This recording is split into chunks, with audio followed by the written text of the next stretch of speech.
And we're live.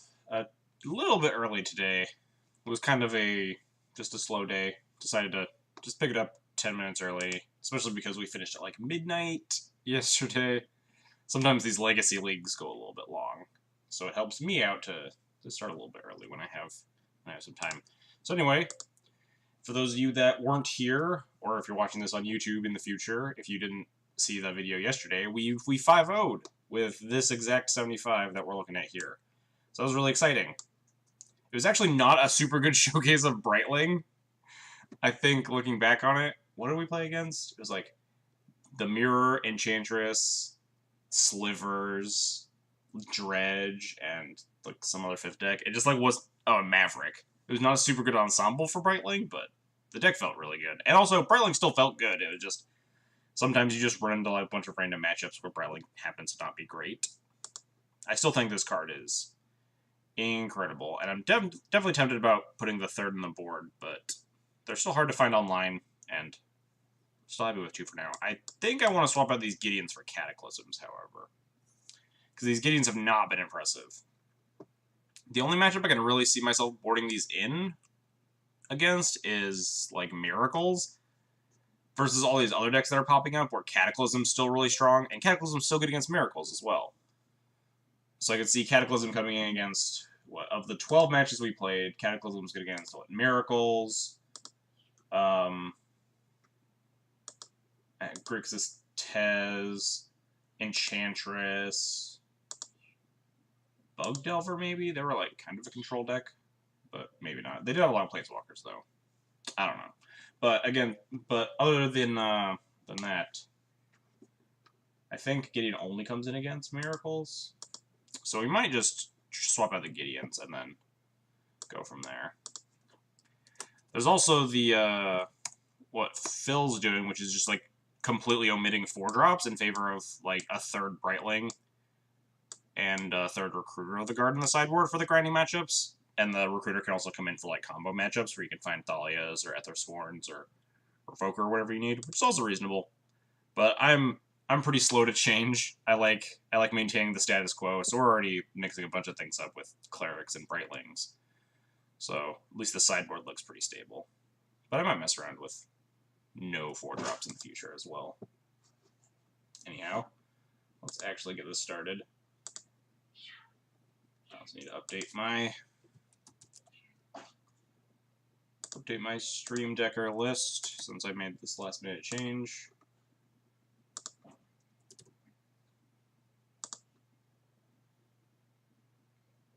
Did that update? Yeah. Alright. Now we're good to go. Let's get started.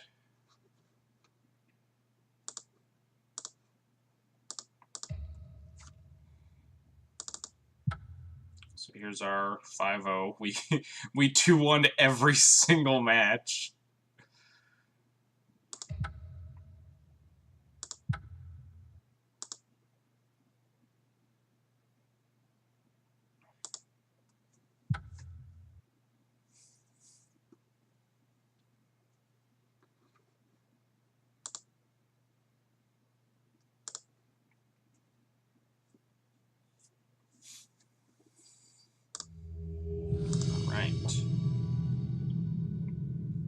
Decided to play more Legacy. Since Brightling came out online, it's just been really, really sweet playing this format. Hey, MTG bot's back. It's been dead for like a month. It just like stopped posting my results and stuff. Like these little things that it would post in the chat. It just like stopped doing that for some reason. And I guess it's back, so that's cool. Welcome back, MTG bot. This hand's like really kind of bad. I think just like with the Batter Skull, along with the 6, like assuming this Batter Skull's not in the hand, this 6 is still super clunky. Like I'd probably keep this on 6, but I think I could just get a better 6 in general, shipping it back.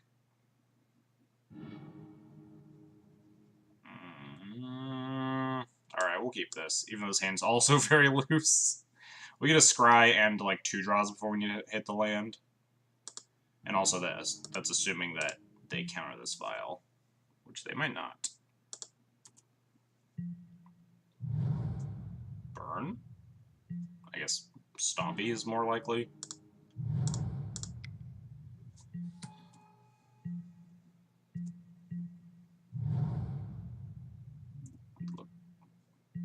Stompy with a really slow draw, I guess. Oh, that's not great for me. This is like... I don't actually know what's happening. I assume it's... It's like mono red, like the mono red storm deck, Ruby Storm.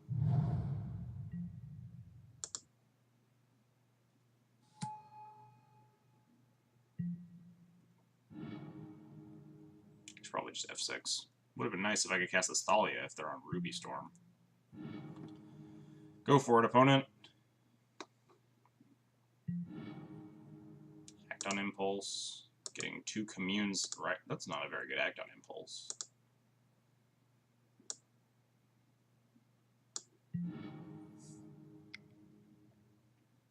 They could, like, commune for 3 or 4. Or 3 with, like, 1 red floating. Gutter Snipe at apex of power? Wow, opponent's going deep. It seems like they're just gonna fizzle, right? They need to hit... Yeah, they need to hit actual mana. Oh, until the end of your next turn, you may play those cards. So that means my opponent can play...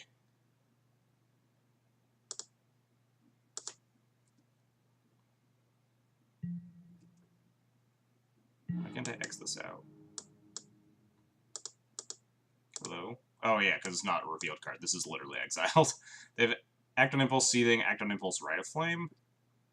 So we can just Violent Thalia. And then pass.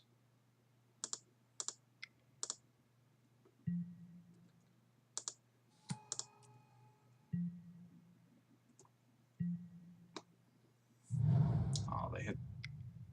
that. I'm pretty sure they still can't go off, but... They hit the land, which means they can... Oh yeah, the Rite of Flame actually makes more mana because they have Rite of Flame in the yard already. They have to cast a 4-mana Act on Impulse here. Wow, that was a really good Act on Impulse, holy crap! Now they get to Ruby Medallion, Lotus Petal, LED. Act on Impulse, crack LED in response. Or they don't have to in response. The Act on Impulse was nuts.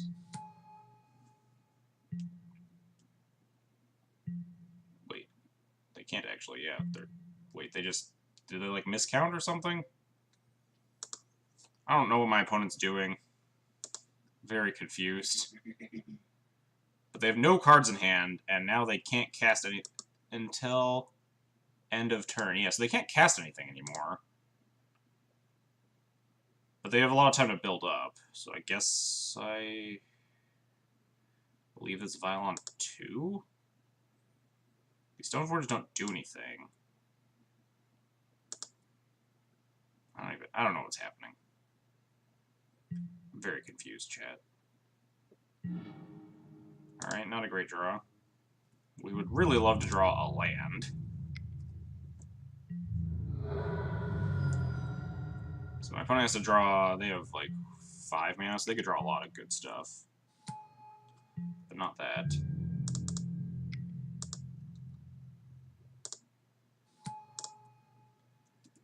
Just gonna grab Batter Skull here. We're gonna take this vial up now, I think, because we really just want to draw white mana. Thank the Lord. I guess Sword of Fire and Ice is probably better. So I put in Sword of Fire and Ice next turn. If I draw another land, I can equip Sword of Fire and Ice and put in Batter Skull. So, step 1, attack with Thalia.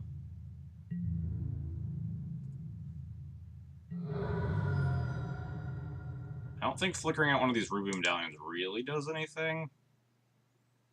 But I just want to get more pressure in play.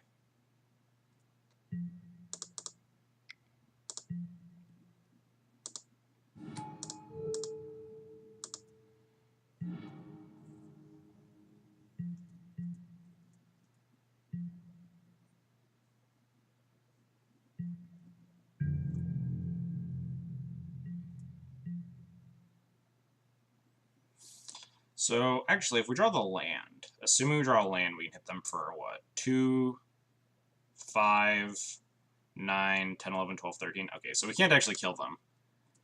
Even if we put in Batter Skull and then top deck the land. So I'd rather put in the sword here. To draw the extra card to try and find the I guess we scryed. No, we shuffled in Sanctum Prelate after we scryed it to the bottom.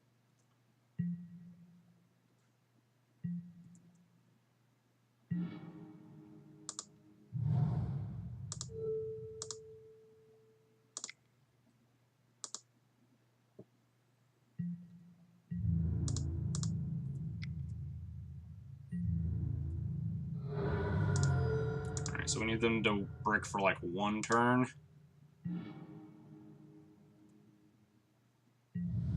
Which is kind of a tall order, but they seem to have a lot of good cards in their deck. A lot of like draw spells that they could go off with.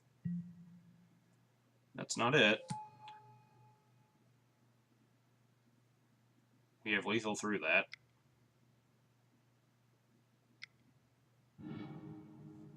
We still have lethal through that. Alright, we should be fine here.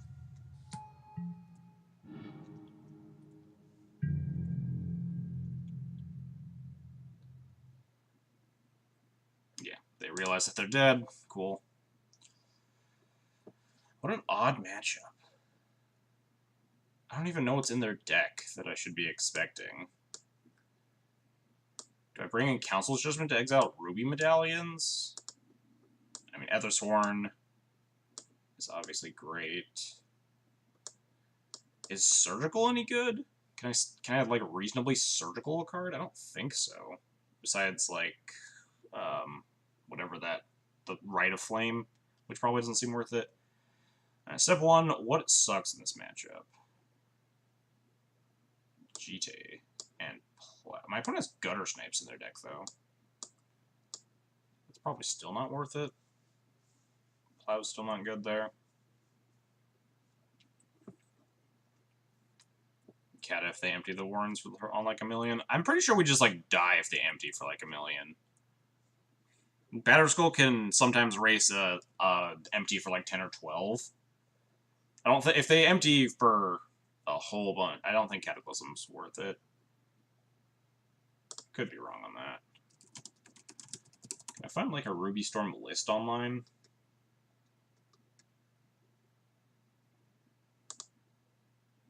Because I'm just totally unfamiliar with this deck.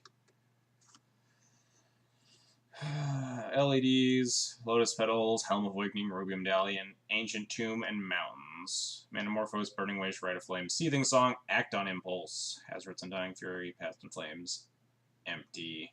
And I guess this person's playing Apex of Power. And Gutter Snipes. I don't know. Brailing probably is not great in this matchup.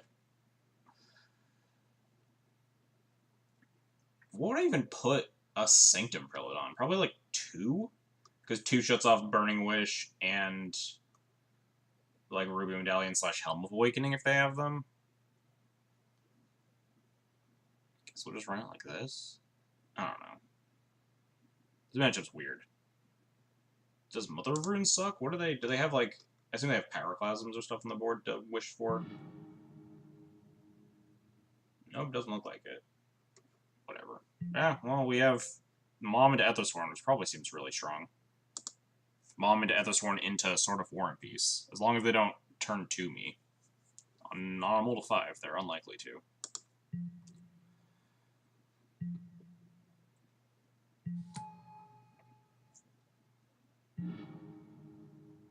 Are they just gonna, like, empty for a bunch?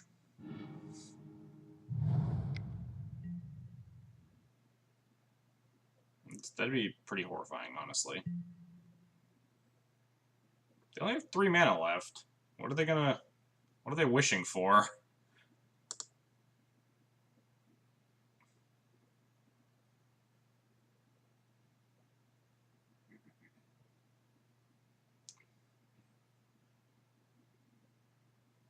Did they do their math wrong? They were like 1 off? Ah, yes. So now they have a mountain and a past in flames. I think we're pretty set up to win this game all of a sudden. We also just drew Thalia, so that's a thing.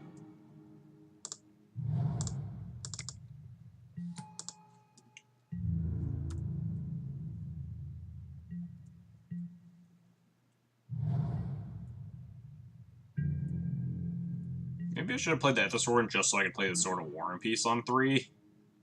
So I could kill them.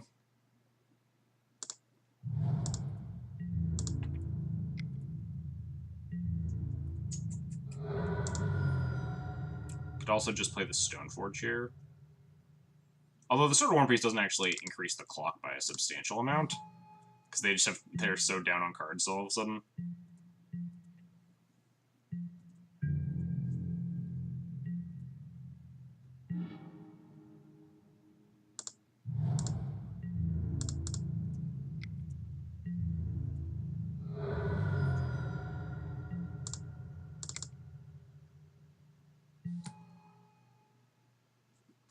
Just grab Sword of Fire and Ice, so we can protect multiple creatures with pro-red swords.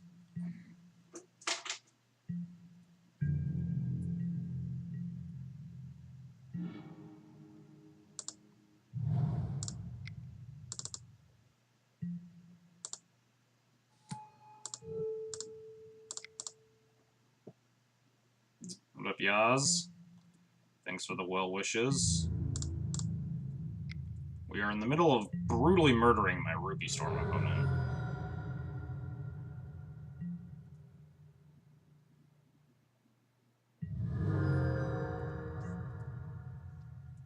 I think they're very, very dead now. Cool, we did it. That was odd.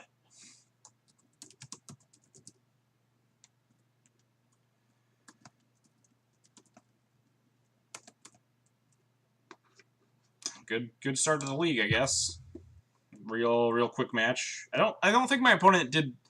I have to assume that their math was a little bit off when they tried to go off game 1 there. Their avatar looked cool. I've already forgotten what their avatar was. Did it look cool? Return to game. That's the red cap, right? I think I've seen that before. Maybe not. I remember when red cap was a modern playable Magic card. Rip pod.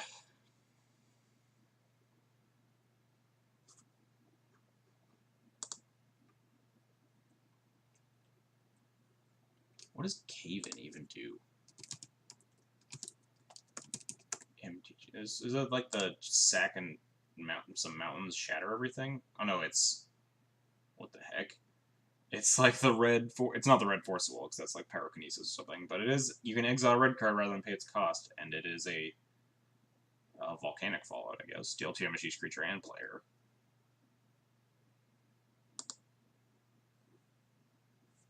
They could have grabbed that instead of Past in Flames, but then we had Mom into Aethersworn into Thalia with Karakas up, so the Caven wouldn't have done much.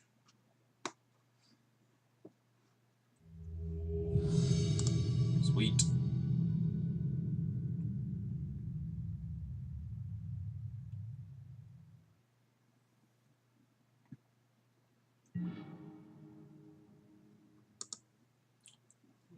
The Blood Witch. How was my day? My day was pretty good. It was a pretty normal day. Nothing too exhilarating happened. Our cat is busy being a spaz in the other room. She keeps running around and meowing a bunch because we can't let her out of the room until she gets the collar off. 3 of a Kind. It's a good hand, right? I don't think this is... If I could, like, guarantee my opponent was on a combo deck, I'd be fine with this hand, but they're so likely to just, like, not be great. We just have Thalia and a Stoneforge. We have Karakas. Opponent's on a mull to 6. I mean, if this is like a mull to 5, we can shift this hand. I always say that, and then we always have, like, the actual worst 6 ever. Alright. This hand is, like, almost better than the 7.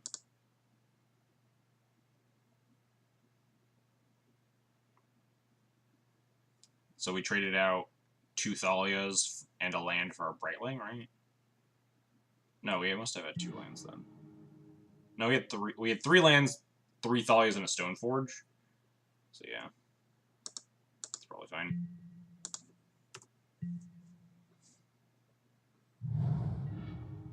What deck goes Bloodstained Miner or Past in this format? Man, what even is Legacy anymore?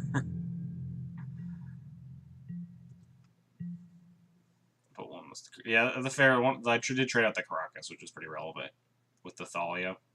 There's a fair chance I was supposed to keep that 7, but like triple Thalia felt really bad. I do really like Brightling. What is my opponent doing? I'm gonna cast this Thalia, I guess, but I'm deeply concerned with my opponent's Bloodstained Mire.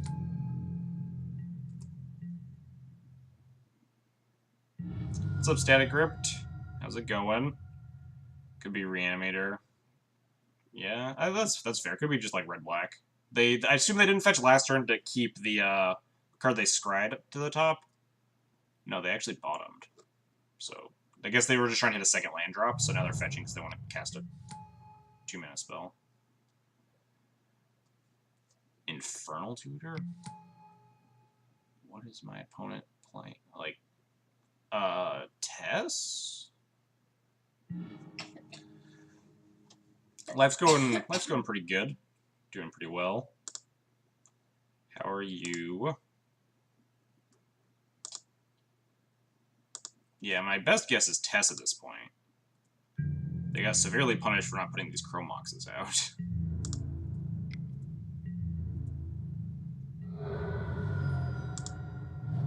I think we just Crusader. We start trying to set up to, like, sort it up. I'd really like to draw a Phyrexian Revoker, or a Flicker Wisp at least. Yeah. Test now. The Bloodstained Mire passed for 2 turns, which is a little odd. I assume they're gonna wish for, like, Massacre or something.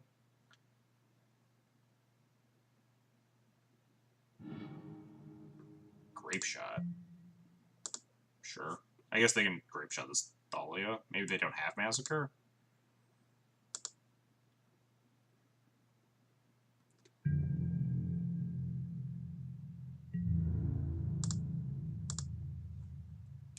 Maybe we don't have... I mean, my opponent's, like, pretty down on resources, so maybe we have this. They're at 11. So I'm gonna jam the Stoneforge.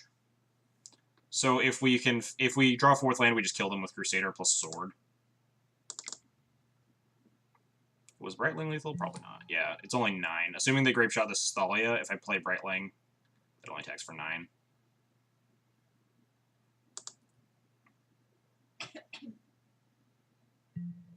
Which they almost assuredly will just Grape Shot this Thalia. Let me jinx you real quick, don't mind me. It's all good. If they spend this turn Grape Shotting and we draw a land, we win.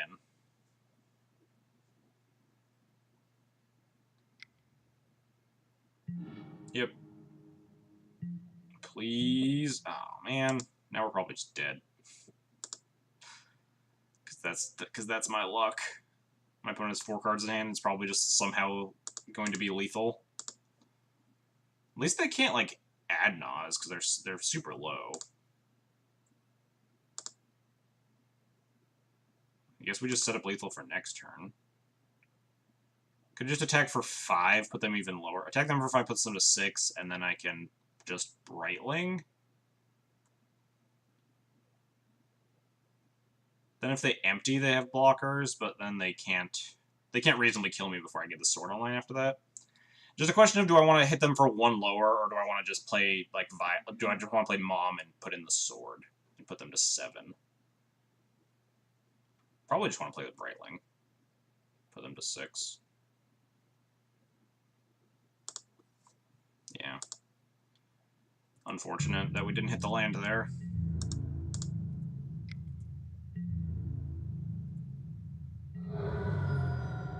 You said things like Tess and put him to 5 before I type them.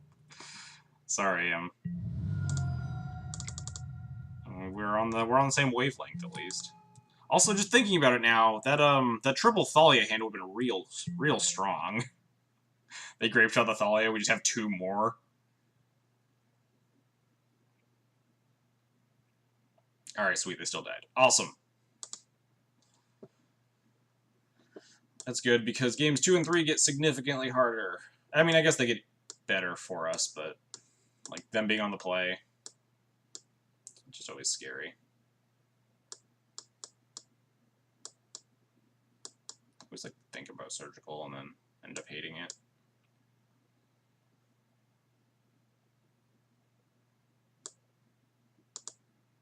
So that's the plan. GTA and swords all suck. We bring in, like... Because they almost never go off with... Oops, I don't necessarily want this, rest in peace. They almost never go off with Passive Flames, so it's really awkward bringing in, like, the anti-ant cards, like Surgical and Rip. Cataclysm is what caused the change. Oh, yeah. So I never boarded in Gideon yesterday, despite the fact that we 5-0'd. Gideon just seems really mediocre, and a lot of, like... Some of the grindy matchups are not matchups that I want Gideon. Like, I played against... played against Grixis Tez during the Legacy Challenge. I played against Maverick yesterday. I played against... I guess that's mostly the decks that I would want them, but, like, Enchantress is something that I would want to be blowing up a bunch of lands. So, I think Cataclysm might just be better suited for, like, this random field of a bunch of nonsense right now, until the dust settles, at least. Just because Cataclysm's still good in the Miracles matchup, and it can also beat up on a bunch of, like, random big mana decks that have been floating around.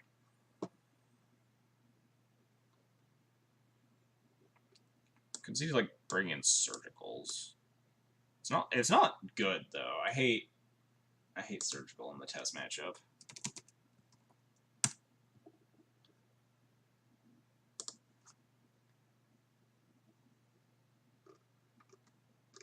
Can I find a deck list?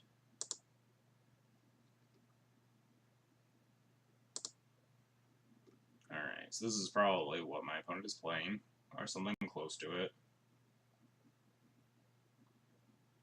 Yeah, Surgical's, like, only good if they, like, add Nas and, like, had an pitched an Infernal Tutor to an LED, which I guess is better than...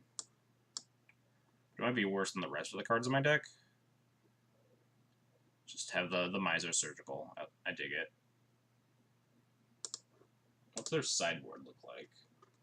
Echoing Truth, Chain of Vapor. Oh yeah, there is just no Massacre if they're on the Epic Storm list. What does Pulverize do? Do I need to play around this card? Sand sucks. Crusader isn't great. Crusader is probably better than Brightling, though, because it doubles up with a sword to kill them, at least. Whereas Brightling's just... If I'm boarding out Crusader, I'm boarding out Brightling first. I think. I just want to know what Pulverize does. Oh, it destroys all artifacts. That's the Shatter Everything one. Alright, yeah, this hand's horrible. We're probably going to lose Game 2 anyway, just because they're on the play.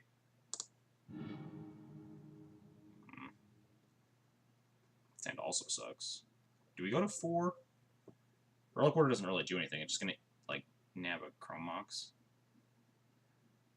Lets you pour instead of pouring mana into it. Yeah, that too. It does gain, like, lifelink, so you can try to race goblins with it, but even that's a little sketchy. We'll go to 4, why not?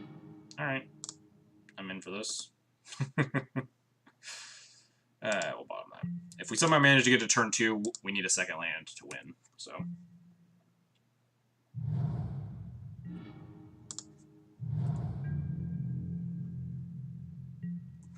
Please don't kill me, opponent. Holy crap, we didn't die.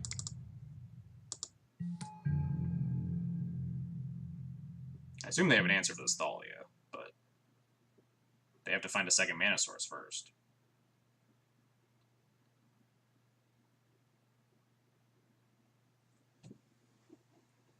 We are alive somehow. So my opponent probably has Echoing Truth and Chain of Vapor in their deck. Echoing Truth costs 1 million mana. Chain of Vapor would be good for them right now. That's about it.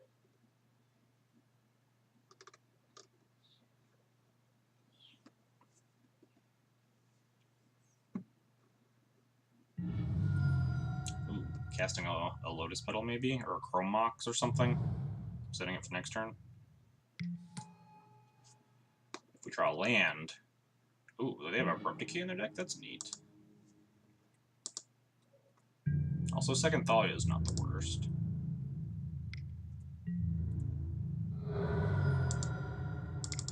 Go grab Sword of War and Peace. Just to kill them. The protection probably doesn't matter, especially because we have a backup Thalia. War and Peace just gets them dead as soon as possible. But in all likelihood, they're just going to be able to end step Echoing Truth and then go off.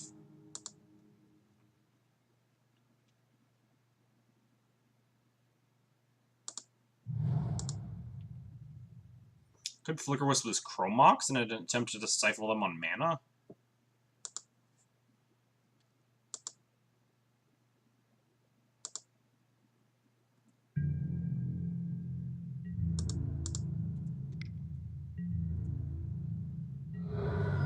Probably better than nothing, since I assume they're going to Echoing Truth my Thalia here. Or Abrupt Decay it or something. Either way, at least we'll take a card out of their hand or take them down a mana. Do they not have an answer to the Thalia?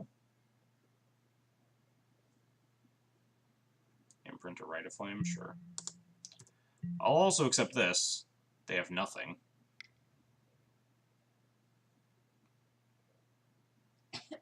I'll not say save your wisps in this matchup. Flickering Mox is essentially a discard spell. Yeah, exactly. Either it's a wasteland or it's a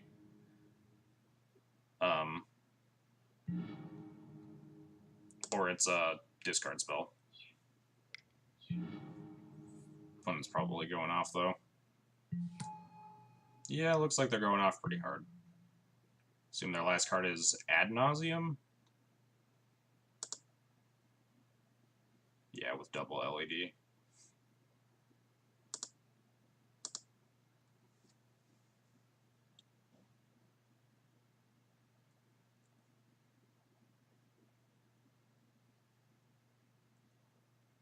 Waiting for my opponent here. Didn't crack the LEDs. This seems odd. Oh, they haven't played a land this turn, so... And they just hit. Runner. Oh, we're super dead. We are incredibly dead.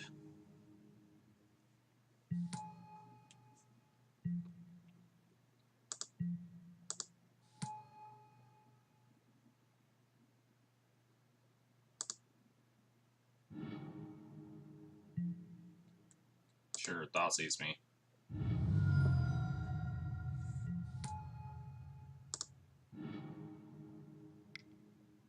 Burning Wish, crack 2 LEDs, Tendrils me. Decay is really up the CMC. There's like, oh, nope, we're dead. Yep. What's the difference between Tess and Ant?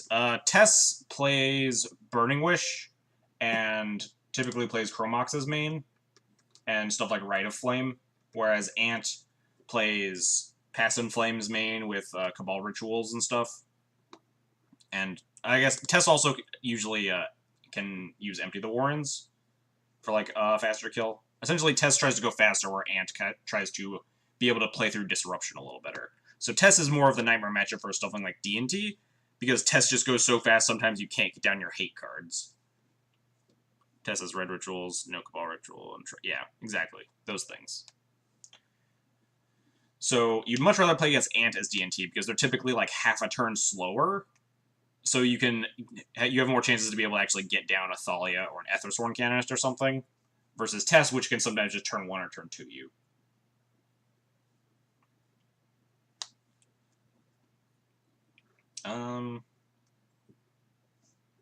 Surgical would have been horrible, that matchup, right? Yeah, probably.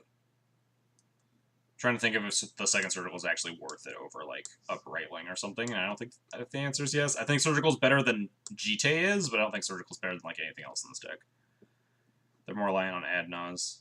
Yeah, which is weird, because Ant is Ad Nauseam Tendrils, but they're, like, the Past in Flames deck.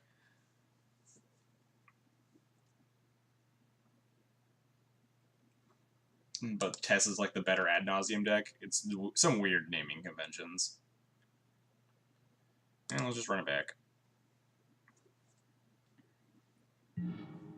We actually did pretty well for a mold of 4 on the draw there. You hope my opponent's hand is not good. Said my opponent's hand is not good, not my hand is not good.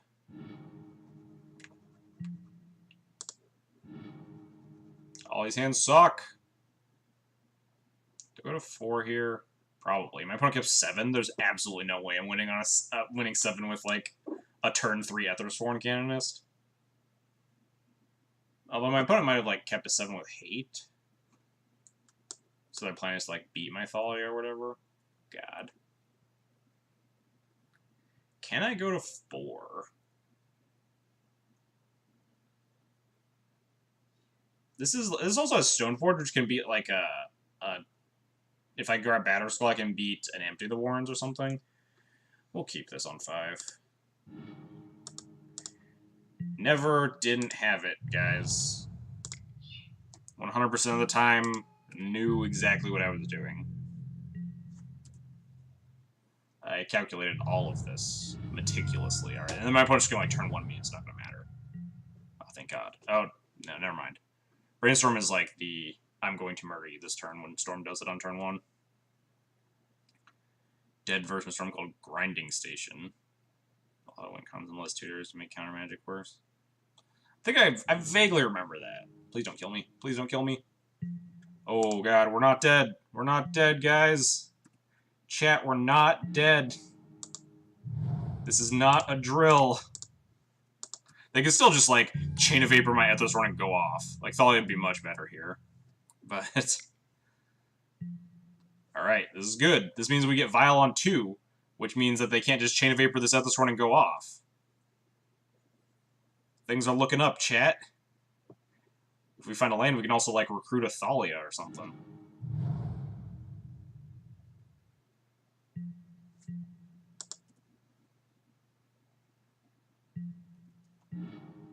Perfect. Surgical Extraction. Just the card I needed in this situation. It'd be a Jite, though, so Jite would also suck here. We made it. We did. We made it to turn 2 alive and well.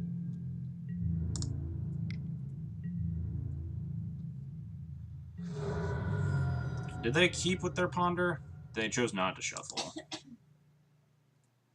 I need to figure out when to use this Surgical. I assumed they were shuffling away their other Ponder cards.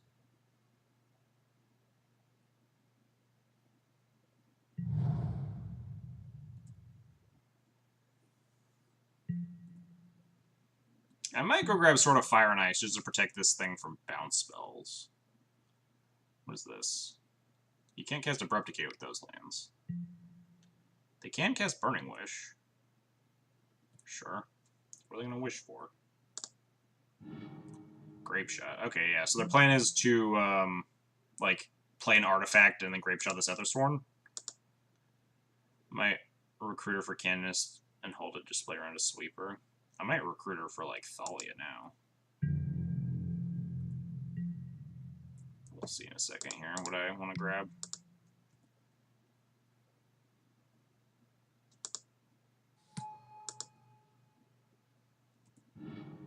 I don't think my opponent's deck has any sweepers, also, so I might just tick Vial up to 3 and recruit a Thalia.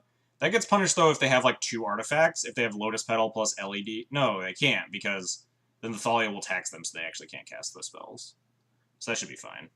And then that'll give us time to set up Sword of War and Peace.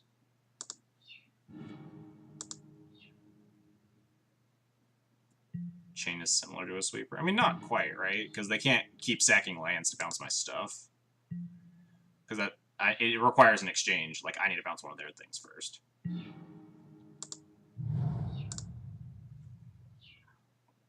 So now we Vial and Recruiter. Also, now we drew the 3rd land, so we can protect this Thalia with the Caracas.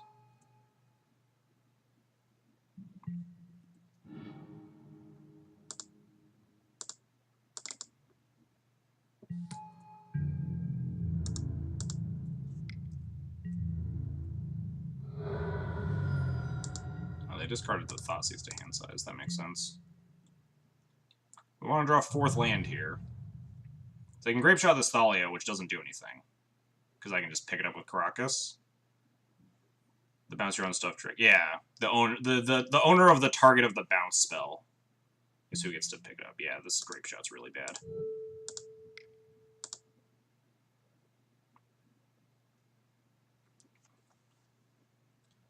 Whew. We defeated Tess, which is not a good matchup, so that's a good run. A good run for us.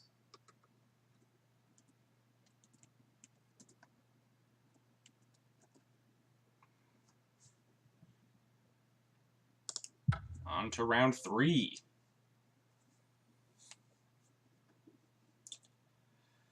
So yeah, I assumed their plan was to go like Lotus Petal or LED or Chrome Mox into Grape Shot the Aethersworn Canonist, because that's how they build the Storm to 2, because Aethersworn just prevents the casting of multiple non-artifacts. Another win for the good guys, indeed. The good guys win again.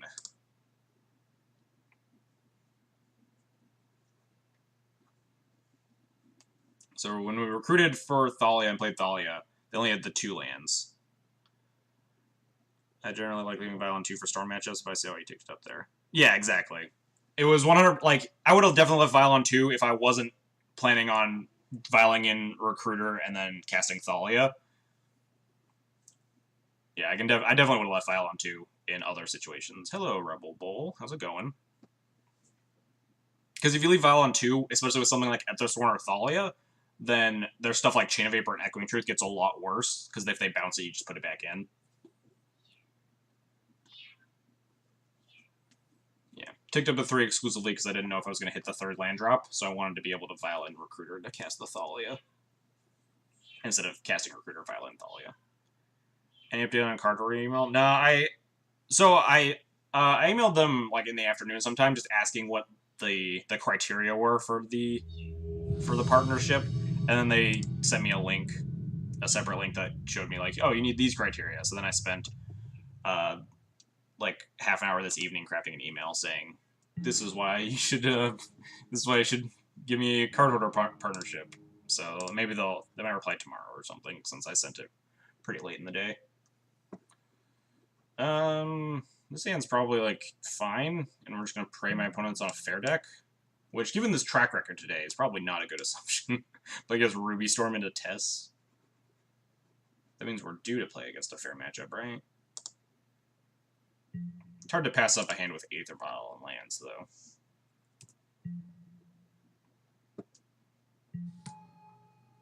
Fuck.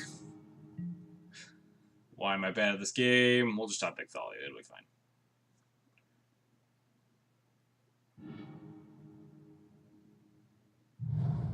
Wait.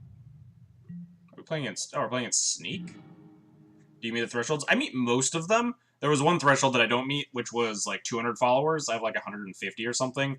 But they had a note there that said, oh, if you don't meet one of the requirements, apply, and you can still apply and just say why you think you should be applying, even if you don't fulfill the right requirements. So I was like, yeah, 150. We're a relatively new channel. We're still growing. People are enjoying the content. All right, yeah, we're kind of boned here. Actually, we might be able to port them down a bunch, since they think they were trying to Lotus Petal into a colored source, because they bottomed on the Preordain. No. I'm just going to turn 2 show and tell me.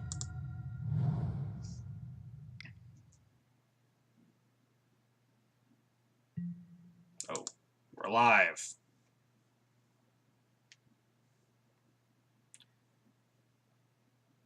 Is Bug even still a deck? I don't think so. I mean, there might be... There are probably Bug decks out there. I played against Bug Delver during the Legacy Challenge and stuff. Bug might exist in some capacity, but it's definitely not like a known quantity anymore, since a lot of the Bug decks died with Deathrite Shaman, so people are definitely reevaluating where they stand. Yeah, that's the big issue. So we're not going to play Stoneforge. Opponent's on what is most likely Omni or Sneak, so we just want to be able to be porting them. And we have this Vial to put in Stoneforges in the future.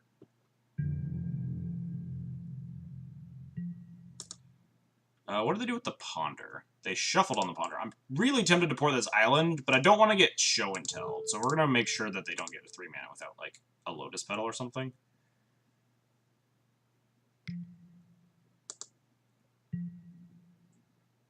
Look for a bit, but if you play against Enchantress, I'll speak up and yell at you. Alright, good to know.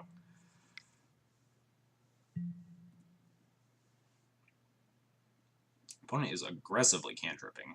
Really want to draw Wasteland or Thalia. Bottom on the Preordain again. Missing blue mana still.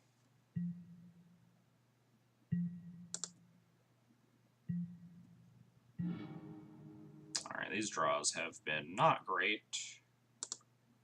Now I think we're going to port the island, since if they have the blue mana, they'll still be able to show and tell, even if we port this. It's worse against sneak attack, I guess, because they could go like 4th lane sneak, which is probably pretty horrible for me. But I wanted them to stop cantripping, so that's the plan. Bug is still overall going to be fine. It'll probably be a little... Yeah, exactly. People need to, like, reevaluate and figure out what a good bug deck looks like without Deathrite Shaman. I'm thinking, like, Intuition here. Cunning Wish. Interesting. So they're on Cunning Wish, Sneak and Show. They're gonna, like, do the whole reach around Cunning Wish for Intuition for... Oh, they're gonna braid my... What, braid the Vial? Sure.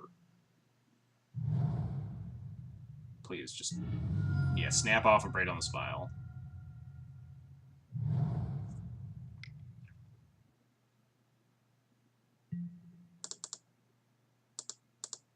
Deal. I wonder if I'm supposed to grab Batter Skull, just so I can leave up a port instead of grabbing, like, Sword. Because then I don't get to leave up port. Sword draws me more cards, like, finds me a Thalia. But there will be one turn of shields totally down, where my opponent is 4, drawing to 5 cards in hand. I think I'd rather keep porting them. And just grab Batter Skull.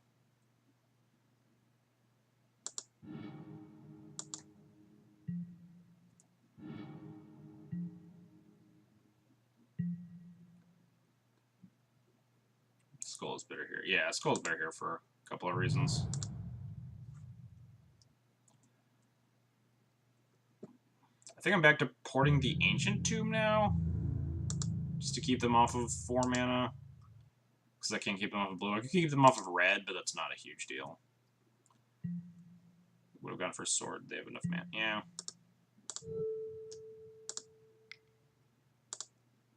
Port down the Ancient Tomb. They don't have enough mana for Sneak, though, if we keep porting them. Are we just getting show and telled? Sure.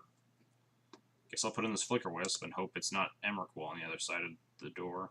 Actually, I guess we hope it's not, like, Omniscience. Oh, it's Emrakul. That card's pretty hard to beat.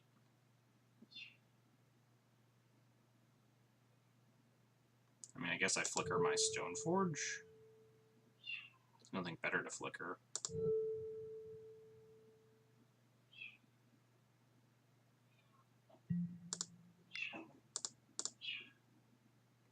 Cat really wants out. So now we just need to draw, like, we're like on a 3-outer for Caracas here.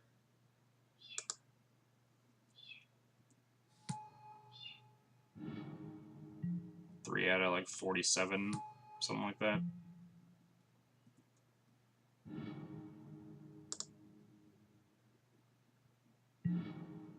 Unlucky. So we can technically live. 1, 2, 3, 4, 5, 6, 7, 8, 9. I can put a lot of permanents into play. Survive an Emrakul hit.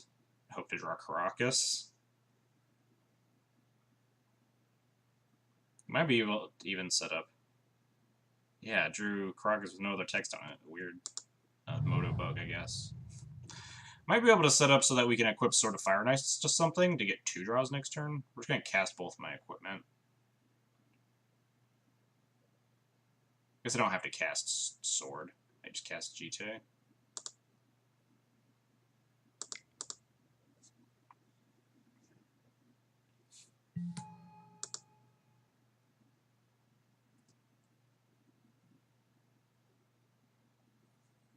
And then we'll sack, like, Stoneforge, some number of lands, possibly, like, just Batterskull and Germ, or Jite or something.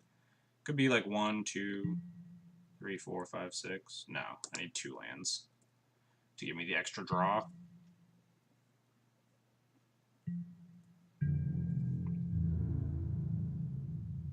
Could also chump block with Flicker Wisp, give me another turn, right?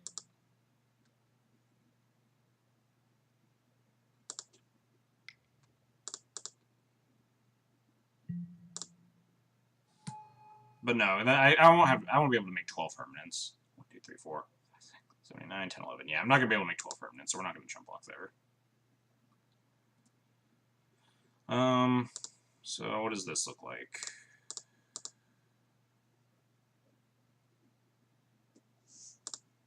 Looks like just sack Batterskull, and then I'm left with Port, Plains, Flicker Wisp, Sword.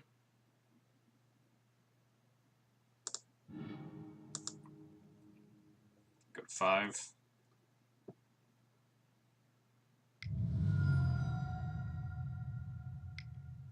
What are they casting here? In the attack step for 4 mana?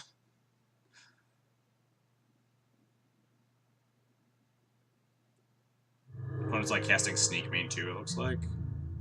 Is there actual plan?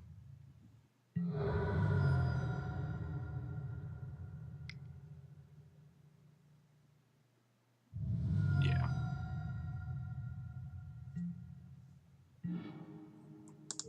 That Caracas doesn't have any text on it either. Crazy.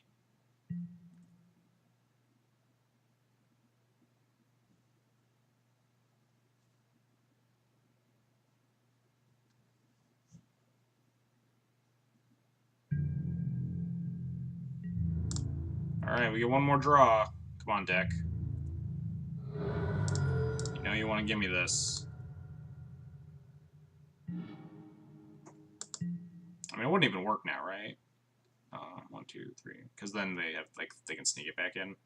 I guess no, because I could have... No, I couldn't have ported it, and... Yeah, we're just dead. Oop, didn't mean to turn off audio yields, I meant to concede. Yeah, that hand was, like, pretty embarrassingly bad against Sneak. We got that far, but... Yeah, I don't think... Yeah, I didn't really do the math on the sneak attack, but I'm pretty sure we're still dead to that as well. Unless we had... If we had top decked the Caracas, just as the natural draw, we might have been okay, because we could have ported the Mountain and then bounced the Emrakul and hope they didn't have another red source.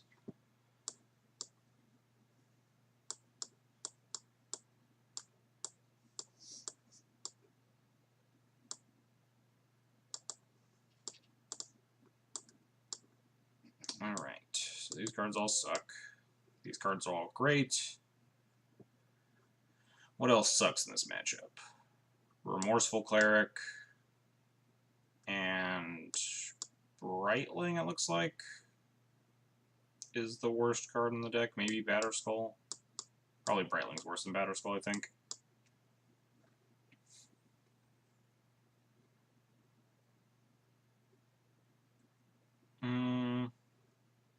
Yeah, it seems fine.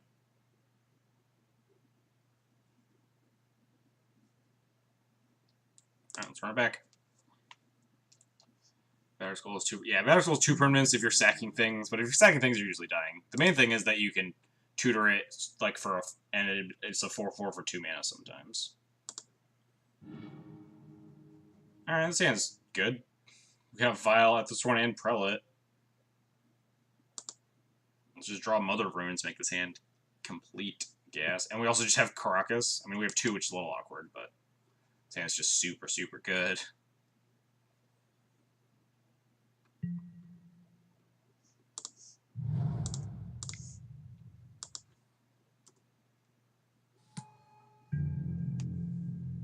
Not leading on Caracas on the off chance my opponent tries to, like, turn 1 Emrakul me or something. Don't want to give them that extra information that they should not. There are definitely times where my opponents just went Soul Land, Lotus Petal, Show and Tell, and just got wrecked.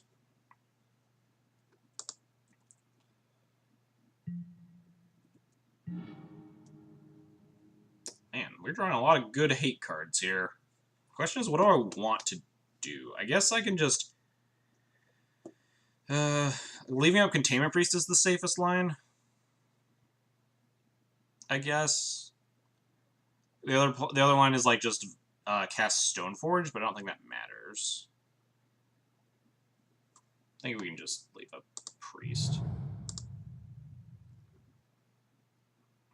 Casting Stoneforge gets swords online more quickly, though, which protects my hate cards from, like, Pyroclasms and stuff, or Abrades.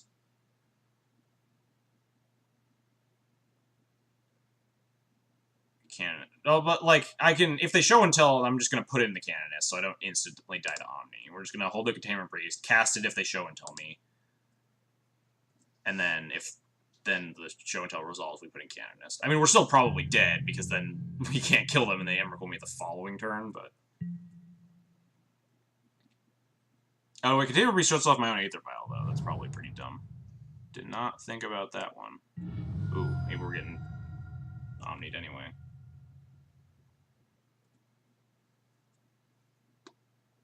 If we're getting Omni'd, we're just, like, stone dead here. We can't win. Blood Moon, huh? That is a bummer. And it also means that I 100% should not flash in this Containment Priest, because then I have no colored sources, and I shut off my own Aether Vial. Cool, yeah. Flubbed the Aether Vial playing a little bit. I forgot that this Containment Priest actually shut off my own Aether Vial. But okay, that's fine.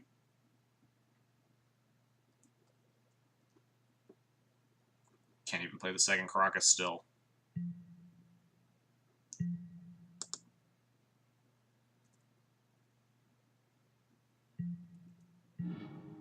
Ooh, easy game, easy life. Now we can cast Stoneforge.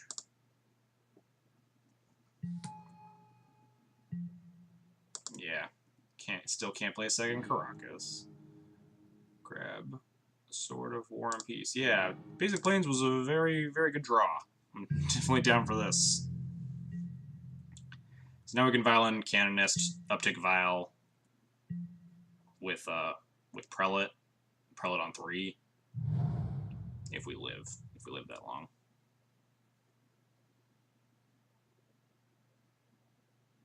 Might need to Violin Containment Priest in response to a show and tell here. And then, although if then they put in Omniscience, then we're dead. It looks like they're not doing anything though, so.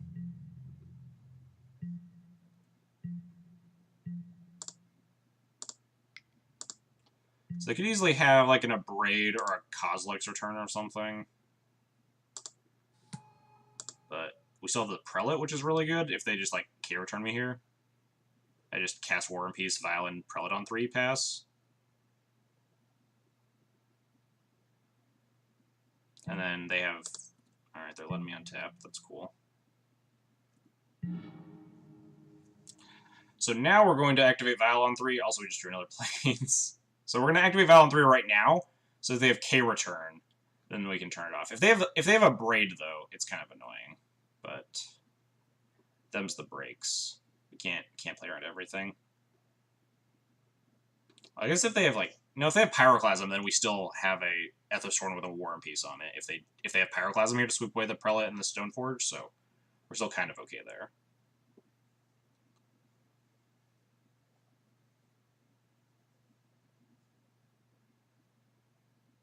Because they pause there at the end step, so I think they have something. The question is if they have K-return or just that Abrade. Because they wished for an Abrade, but I wouldn't be surprised if they also had K-returns in their deck. Could equip a Prelate just to protect it, and just not get in the damage. I do like the 2-turn clock, though.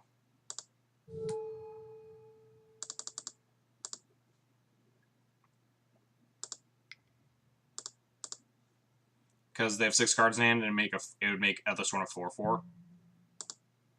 So I like the fact that I could just kill them in 2 turns.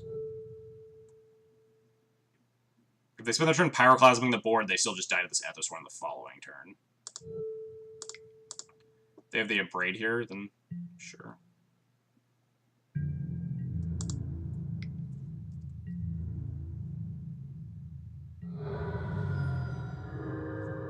So So if they just if they go land Pyroclasm you, they still die. They'd have to get another card out of their hand.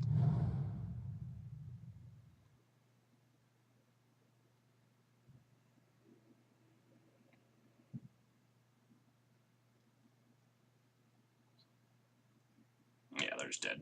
Sweet. All right. Well, we had a really good hand there, so hopefully we just run it back for game 3.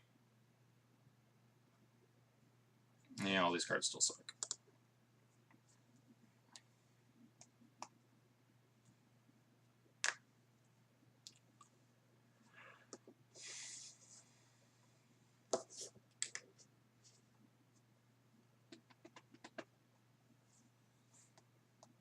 Just have an opening hand that's like Ethersworn, Thalia, Containment or Ethersworn, Thalia, Sanctum Prelate, Vial, 3 lands or something. Plains, Wasteland, Schadenport. That'd be a good hand. This is not what I asked for. This is probably also just not keepable. I put a mulligan to 6. All I do is cast Mother of Runes and die. None of my cards are particular. We technically do have the combo of like Flickworth's Council's Judgment to try and beat an Omni, but this hand just is not good. Life's not bad. Life's pretty. Oh, life's much better now that we have this open. This 6-card hand too. Still said you haven't put a needle in the board. I don't know. Needle's not horrible. Wouldn't be opposed to it. You consider Gideons over Cat as the new meta. I literally just cut the Gideons for Cataclysms for this league. Like, I played them in the last 2 times I played Legacy. I think we can top this, actually. I stunned them on mana a bunch.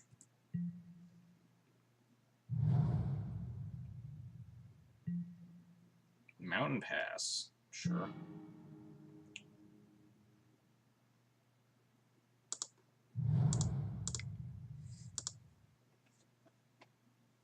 Like, Gideon might, like... Oh, sure, force this deal. This was the bait. This is why we played... One of the reasons we played Aether Vial off for Schadenport, to see if they would, like, burn a Force of Will on Aether Vial. Also incentivizes them to try and, like, Blood Moon me really fast with, like, a Lotus Petal or a Soul Land when I really wouldn't care about it. Yeah, like, if they just Blood Moon me here, sure. If their plan was Force of Will, my Aether Vial, and Blood Moon me out of this game, then that's why we didn't lead on basic planes.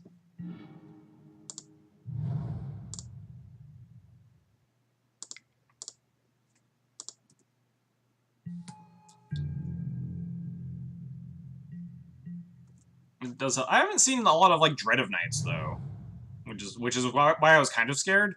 I thought there would be more of an uptick in Dread of Knights, but I haven't like seen a lot cast against me.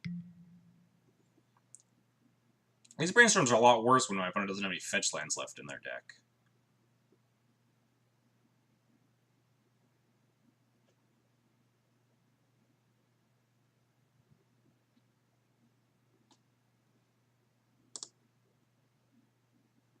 I like the Cataclysms right now, just before the dust settles on this meta, everyone's just playing a bunch of nonsense. I keep seeing all these, like, huge, like, play a lot of land drops or big mana decks.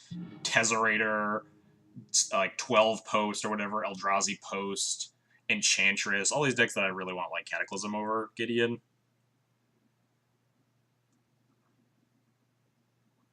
Yeah, that's fair. A lot of people are more pinched on their mana. They're not their mana, their sideboard slots. Except everyone's scared of, like, the Dredge, Boogeyman, and the Reanimator Boogeyman. For, like, good reason, I suppose, as well. Dredge, I've played against all one-off decks in these 14 rounds, except for Dredge I played twice. Yeah, that's my point exactly, Lord Darkview. Miracles and, like, big, play a lot of land drops sort of decks. Been out in full force. Do I play this Containment Priest? I think I just need to clock them. I'm kind of scared of, like, Kozilek's Return or something. They can't cast it yet, Thalia, but I think I just need to put more pressure on my opponent. Flicker Wisp is interesting. Gives me insurance against an Omniscience now. Could kill their Blood Moon. Not sure I want to kill their Blood Moon. Like, if they play an Emrakul, if they should show and tell, or if they somehow get an Emrakul into play, if they, like, kill Containment Priest, show and tell an Emrakul or something, I could Council's Judgment the Blood Moon so I could Karakas it, or I could just Council Judgment the Emrakul. I'm not sure if I play Flicker Wisp. What, 4 versus 7? It does turn into a turn clock. But do you play the... Ah, that's fair. Could have played the Karakas instead of the other basic planes. Flicker Wisp turns this from a 4-turn clock into a 2-turn clock, so maybe I just have to play it. Not have to, but maybe I should play it. Just like, I'm just playing really hard into a Pyroclasm is what I'm scared of. I think I can... My opponent has 3 cards in hand. Yeah, I think I can afford to sit on my heels a little bit. I have, like, a lot of answers. Flicker Wisp helps beat an Omniscience if they have it. I can, like, Flicker Wisp into the Council's Judgment. But yeah, I will play the Karakas now, just in case I Cataclysm, or I Council's Judgment the Blood Moon or something at some point.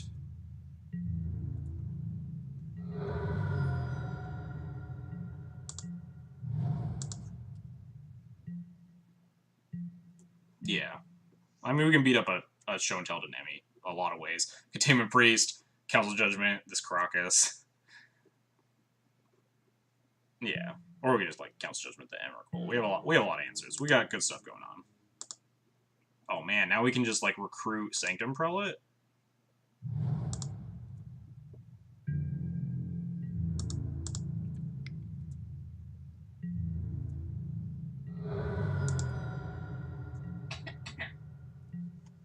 I could also... Should I recruit anything else? I could...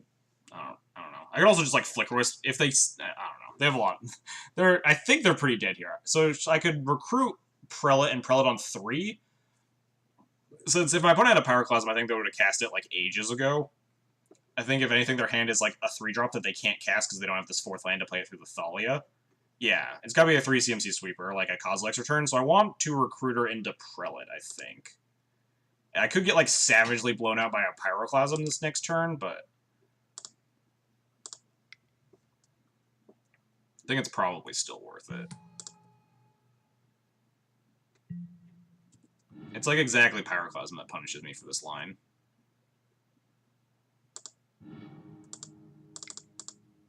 I guess Prelate on 3 turns off my Council's Judgment, which is kind of scary, but also at the same time, I don't think they can kill me through a Prelate on 3. Could also just Flicker Wisp it or something if I really need to. We should be okay here unless they top deck a Pyroclasm.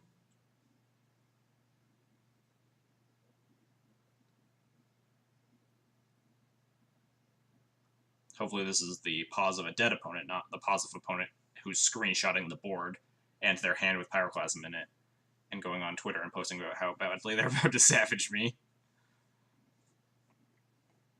Sweet. It is the pause of a dead opponent. We did it.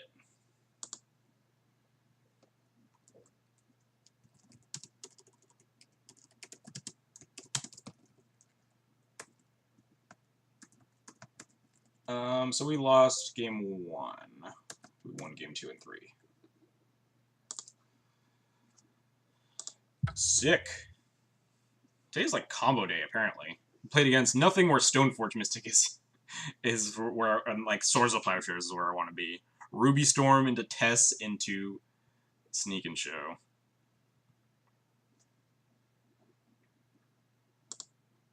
You know, by law, if you 5-0, you have to run it back, right? Well, we 5-0'd yesterday, and I'm not running with the same 75 back, right? Or like run it back as in play another league. So I didn't do that yesterday either. Running Relic Order for Omniscience. Yeah, I have one Relic Order. Your build is exactly 4 cards off my 75. Yeah, I'm really happy. I like where the deck is at, as in playing the league. I don't know, we didn't do that yesterday either. I don't know.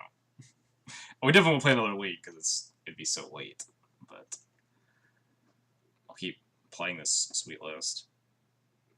I'm not sure where I want to be on the sideboard, which is kind of obvious because the meta is so in flux right now. They're just like nothing's really nailed down as like super solid decks. Impressions on Brightling. Brightling's sweet. Brightling's really good. Obviously, this has not been the league where Brightling is good because we played against a bunch of combo decks. and it's bad. But Brightling has been really powerful against the fair decks of the format. Especially with the ability to just, like, be a 5-1 with lifelink and just race things, or be unkillable, almost unkillable against stuff like Miracles. Brightling's just really, really sweet. Yeah. Yeah, Relic Order is good against, not just for Omni. Oh man, we're getting turn 1. What is with these combo decks? We're just getting turn 1 Grizzle branded now?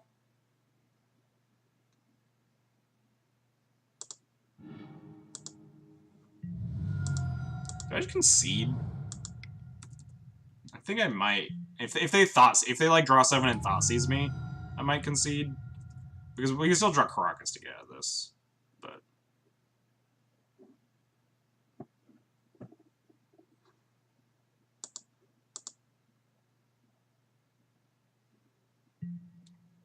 second Prelate in the board. That's probably not unreasonable as well. They discard another Grizzlebrand. Alright. Is it worth playing this game? I'm pretty sure the answer is no. You can draw Caracas, Sword Splashers, or Cleric to block with Mom. Yeah, so we could go turn 1 Mom here. We take 7, go to 13. Turn 2, whatever. Pretty sure we're not in it. Their Relic is so sweet this week is more than 20. It is! It's such a sweet card! Obviously, not in the 4th combo matchup in a row. You already said over 20. You didn't say exactly 20. I wouldn't. Yeah, I'm pretty sure I'm just supposed to concede here. After a long, hard thought about it, I'm pretty sure we're dead. No, Moto. Moto never lets me draw my card. I think actually maybe I could have drawn the card there. There was an arrow in my hand. Might have been able to click over. Anyway, what I'm going to assume is Red-Black Reanimator. Everything but the Cataclysm should be good.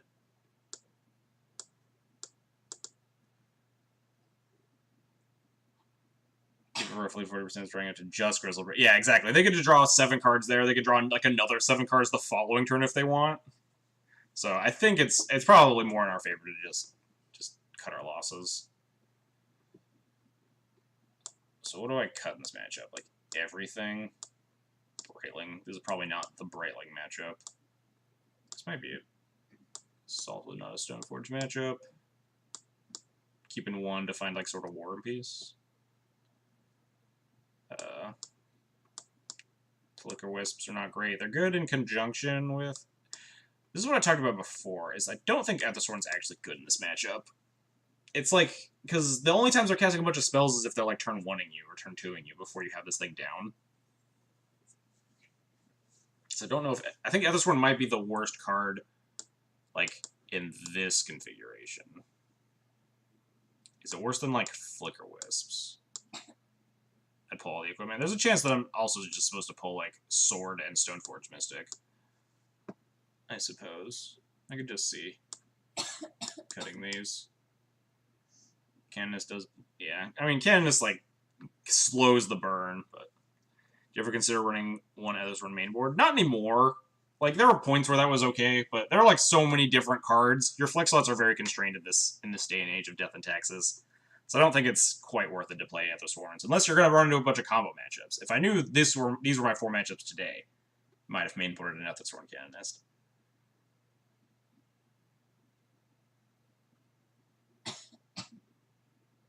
Yeah, let's just run this 60, I suppose. This is probably fine.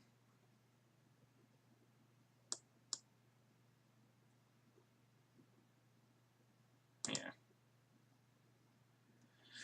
My old list, play Jailer, Aethersporn, and Pontiff mainboard. Yeah, those are the olden days. Or you could play stuff like Pontiff mainboard. No one did math to be like, alright, this hand's great. This hand is just gas. But yeah, Pontiff was sweet, but it made the mana base a lot clunkier because you had to play a bunch of Cavernous Souls or risk not being able to cast it. But I do love... Pontiff is like one of my favorite cards. I think this is like one... This is a snap-off keep. This hand is nuts.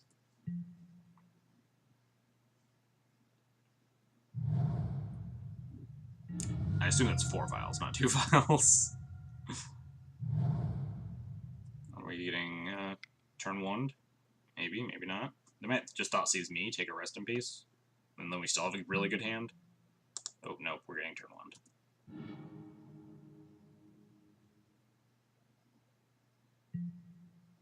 Opponent Thoughtseize you and then concedes. Therapying themselves, sure. So we have a plow or a path for whatever it is. If it's a Grizzlebrand, they can, like, draw 7 cards. It's an Ashen Rider. They're gonna exile my land? That's mean. They also have a Wear Tear in their hand, so that's important to know about.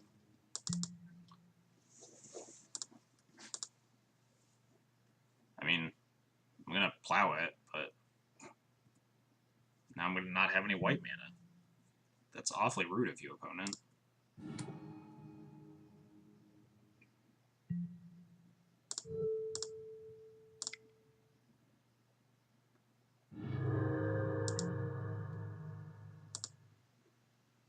There it is, Verdant Catacombs, Reanimate, Wear Tear. So they need to find another fatty.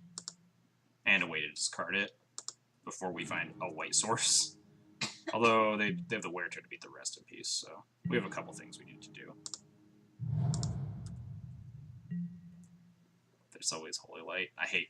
Holy Light's my, like, favorite card that I also hate with a Burning Passion. They just, like, didn't play the land? Seems a little... Wait, did they? Is this Verdant? This Verdant's not this Verdant, right? Because I saw the therapy. They just didn't play a second land. Fading turn 1's is not great. Yeah, the meta's not really chock full of this. This is the first time I played against Red-Black Reanimator in, like, 16, 17 matches or so. It's just kind of a weird fluke that this entire day has just been a bunch of combo decks.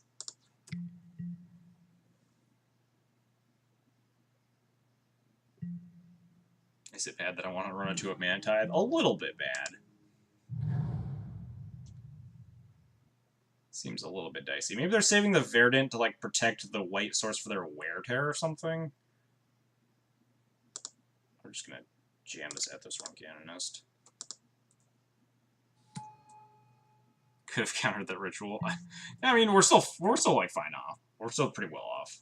I could have had a Surgical Extraction and just beat the Ashen Rider that way too.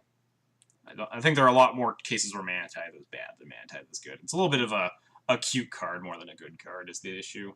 So now they play their land. They fetch.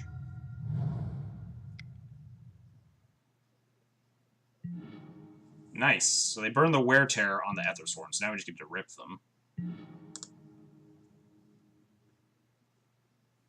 They have 4 cards in, one of which is a Reanimate. So I can probably just fire off this rip now. And then lead up with Thalia later. Well, they can't. Yeah, we're just going to slam this rest in peace. We don't want to get, like, Thoughtseize or something. So now they have to find another Wear Tear or something to beat this rest in peace. And the white source for it, which I guess is that or that.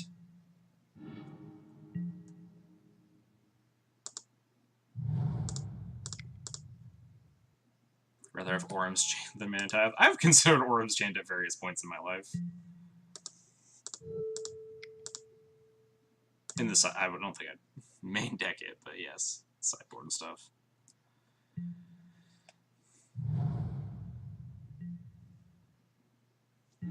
This guy. Drew another Thalia. Is it worth it just playing Relic Order as a beater? Probably. My opponent's at 22 with 3 cards in hand, one of which is a Reanimate. Pretty sure I'm just running up. And I have, like, a handful of answers. This is a... I guess I gotta eat their Lotus Petal, too. Yeah, we're just gonna make a... Jam a clock. Take that, Lotus Petal. Gimme. 11 turn clock is a little too slow. Let me start double porting them after this turn.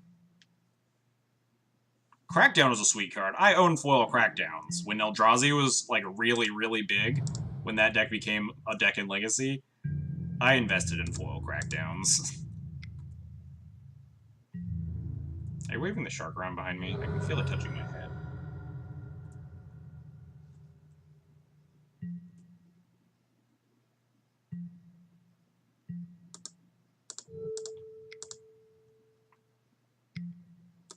Crackdown's like mostly bad Meekstone, though. It's like probably not really worth it. Take your rest in peace and then path the relic order in response. For maximum BM.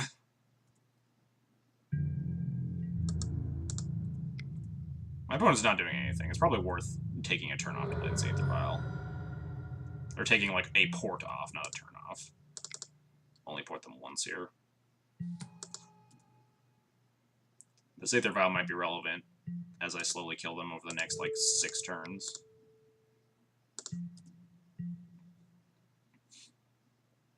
Yeah, it is a hilarious play.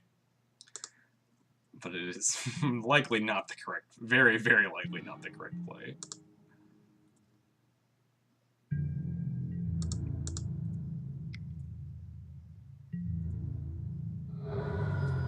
So they're at 8, so Flickerous does not increase the clock, so we're just not going to play it.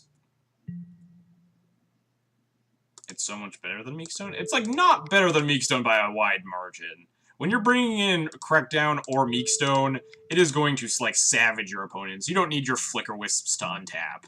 Like, you're fine if there are Thought Knots in their Eldrazi Displace, or their Reality Smashers or whatever. It's never been done in Legacy. I suppose that's fair. Artifact versus Enchantment. I didn't think about that.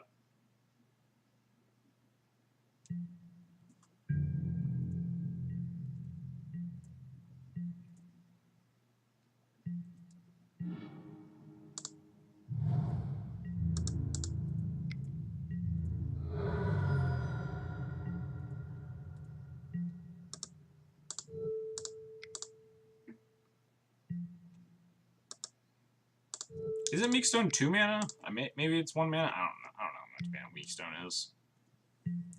I've cast a Meekstone like once in my entire life. I've cast a Crackdown 0 times in my entire life. But I do know Crackdown is 2 and a white. Alright, let's just run it back and hope we have Surgical in our opener. Because my opponent likes to turn 1 me. Sometimes it's bad to cast 1 against Eldrazi. Yeah, that's a legitimate argument as well.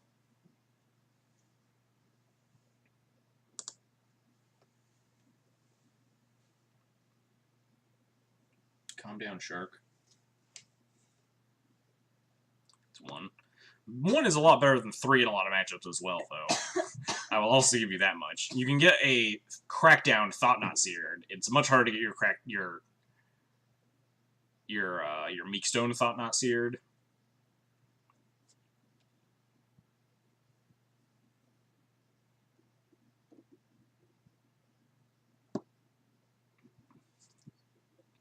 Japanese Crackdown is so funny. Does it, like, have a weird translation or something? Shark is love, shark is life. Indeed. We've got our good old mascot here.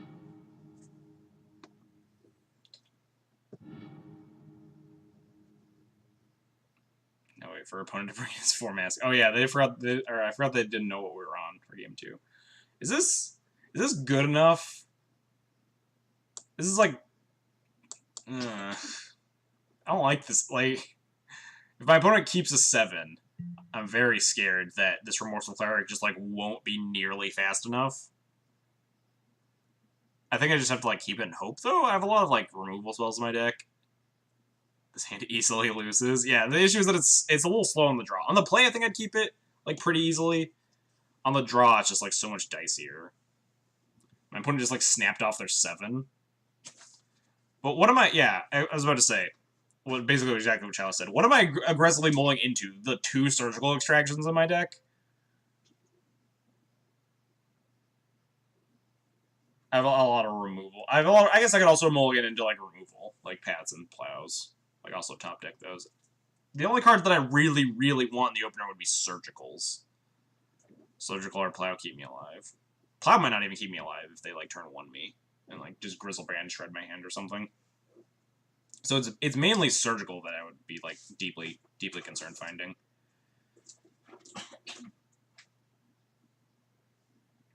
Yeah. I'm hesitant to throw back, because this hand is really good if my opponent doesn't, like, just nut draw me. And if they do nut draw me, we have outs to find it. And the odds of me finding, like, a really good 6 or a 5 against a nut draw hand is significantly lower, because we're basically trying to mull to find surgical extractions. I'm dead 1 or 2, but I think I basically win the game if I, like, survive. They always turn 1. In my experience, they definitely always turn 1. If anyone was here yesterday and watched the match against Dredge, oh, we only won that match because my opponent punted game 3 off a cliff. My opponent just, like, turn 1, land LED, breakthrough me all 3 games. I hate this man. Yeah. Alright, we're gonna keep this. We'll just die. If we die, we die. We'll move on with our life. He won't attack. Alright, so we can beat this we can Vial through the Chancellor.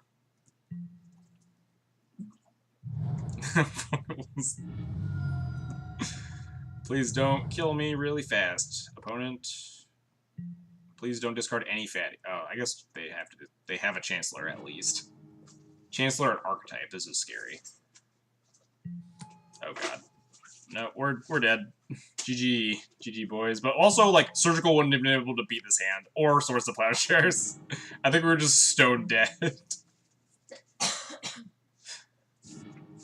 We need to draw, like, 3rd land and the Council's Judgment. Right on time, rest in peace. I'm gonna fire this Aether Vial into the void.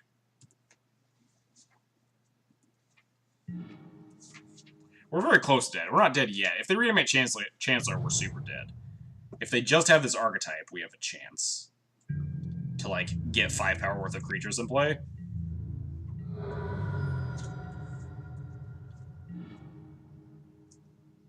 Krakus doesn't win, right? I mean, this thing has hexproof and is also not legendary.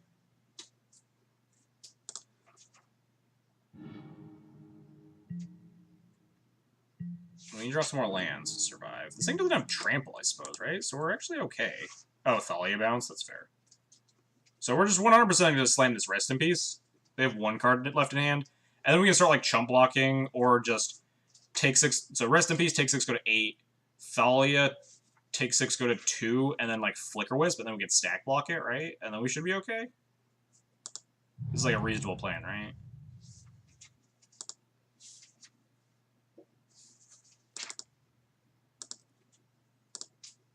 Slam the rip and chump. Oh yeah, I could chump, or I could try to make 5 power worth of guys. We'll see. Yeah, okay, they could have Collective Brutality. We'll see. We'll see what the plan is. We draw. Ooh. All right, I'm in for this. Hang on, this just got interesting. Good eye, Lord Darkview, with the we're super not dead if we draw Caracas plan.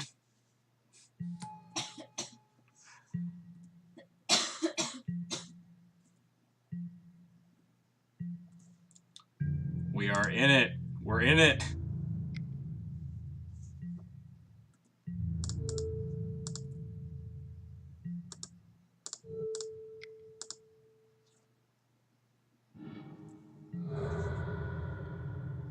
We're alive. We need to draw, like, a lot of more lands. Oh no! They're therapying my Thalia!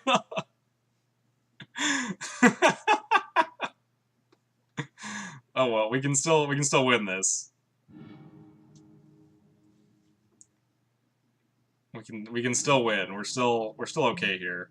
We're just, like, worse off all of a sudden. No, this plow doesn't do anything. I guess so. I play this turn. I play a Remorseful Cleric plus Revoker, chump block it, and then the turn following I can play Flicker Wisp and then stack block it. I think. No, I boarded out all my Brailings. Plow also gains me life, but so this plan. All right, so we're still okay here. We're still okay. We're gonna Remorseful plus Revoker, chump block with, like, the Revoker.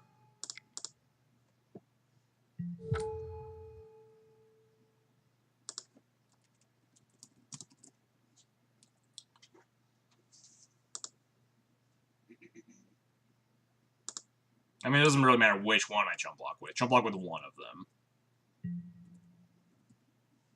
But yeah. The plan is just get 5 power worth of dudes.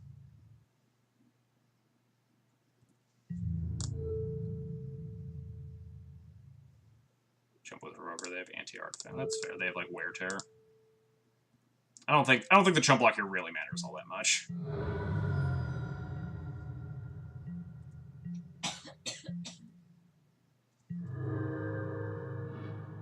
Ooh. Is this a better plan now? I mean, I guess I can do both anyway. I can play Mom plus Wisp. But wait till he goes Rit Hardcast Grizzlebrand. Please no. I can't go to 2. I mean, like, I could like play Mom and chump block this with the Remorseful Cleric and then Stonewall it forever with the Mom.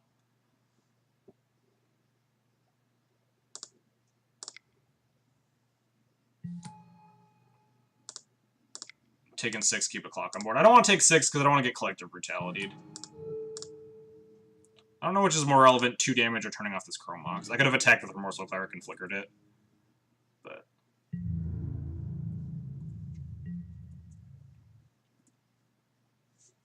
maybe we can take it. Yeah, I'm a little nervous taking the damage. 2 is a pretty risky life total. They could have Collective Brutality in their deck. If they don't attack, then we're golden. If they do attack, I'm not sure if I chump block with Remorseful Cleric or stack block it with Remorseful Cleric plus Flicker Wisp.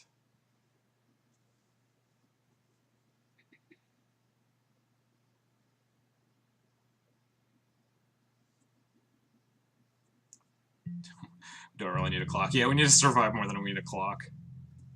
Yeah, this is definitely a tough call here. I think I just want to kill it. We have a Plow, even if they somehow deal with this Rest in Peace, so like we can kill their next thing. I'm pretty sure I'm just supposed to stack block it here. Oh, whoops. Thank God that didn't just automatically sack. Yeah, and we have like Port to take them off of actually hardcasting anything anytime soon.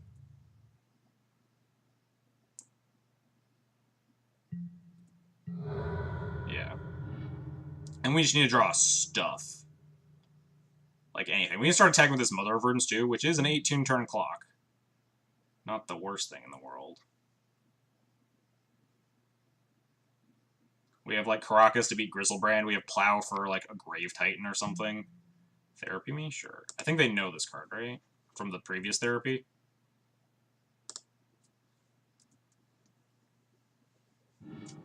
Yeah, they name. Oh no, they named Stoneforge Mystic. Maybe they did know and they just forgot, or maybe they don't know. I completely forget at this stage. Alright, beatdown time.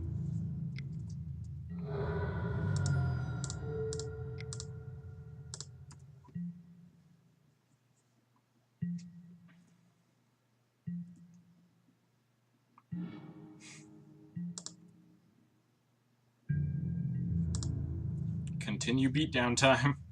I don't know if Philo's great. I can already cast all my stuff, right? I want a clock more than I want anything.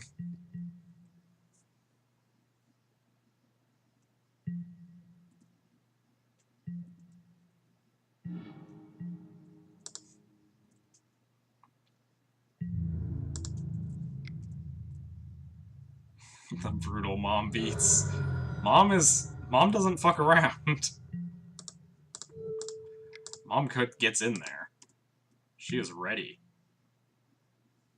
It was a little better than the... That's fair, yeah. It was better than the average turn 6 Aether Vial. I don't like that they're fetching.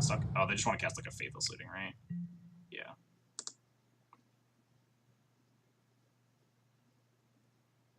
I assume they're just going to be pitching extra reanimate spells and stuff. They pitched the Iona. I guess, yeah, that's never castable.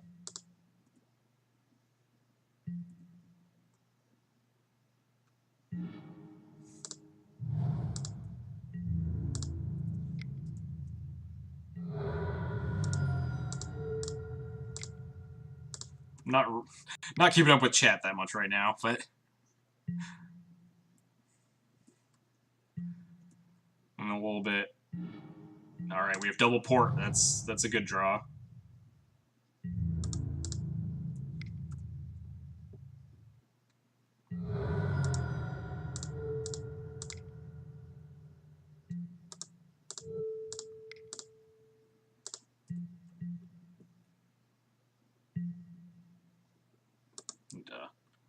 Always no auto yield to this stupid thing.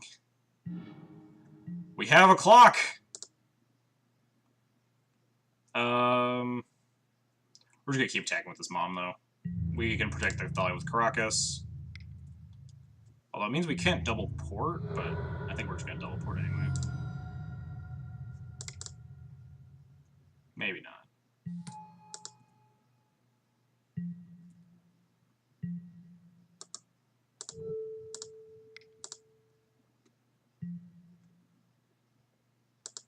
What could they possibly cast on 3 mana?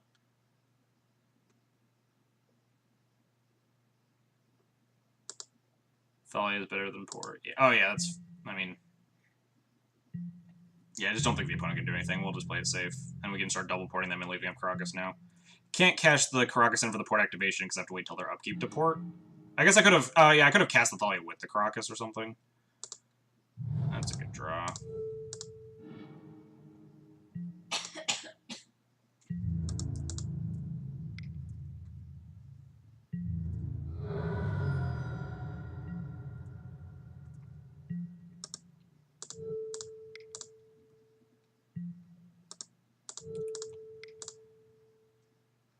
Your shark sounds a bit sick.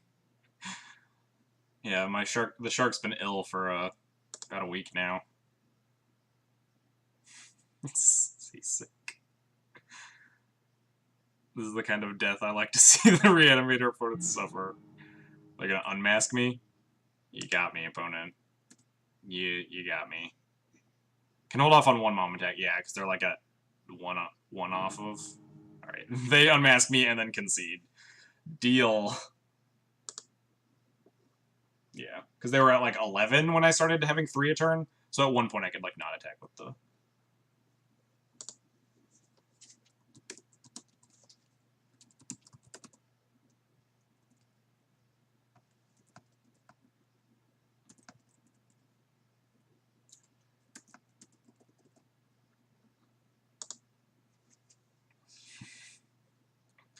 Alright, we're 4-0 again. Sweating bullets here for this final round. Gotta try to grab this another 5-0. Can we get back-to-back 5-0s? Turn it in for the night. Good luck with the last match. Thanks. Good seeing ya. Have a nice night. All right, we're on the play. That's good. We have a hand. All right, so if my opponent is on a combo deck, which has been par for the course these past 4 rounds, his hand is not good. That being said, we're still gonna keep this. His hand is like great against a lot of stuff. But then my opponent's just gonna like storm me, and I'm gonna look like an idiot. I guess worst case we have like turn 3 Thalia with like Recruiter and File, which isn't the worst against some combo decks. We have like Plow if they're on Reanimator.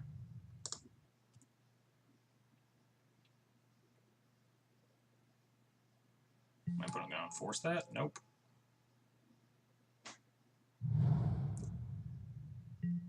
Basic Island pass. I think I'm going to just port them then.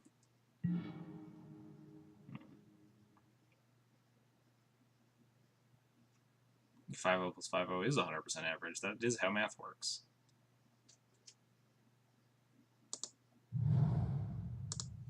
I might just end up playing the other Vial out next turn if they're not on, like, Miracles or something. Also, that High Tide calling it now, please no. Basically. Yeah, because if they didn't cast a 1-drop here, then they're likely not to cast a 1-drop here. Unless they, like, brainstorm here to try to kill me. If they're, like, some dumb combo deck, in which case none of my decisions mattered anyway. Miracles? I'm still guessing Miracles.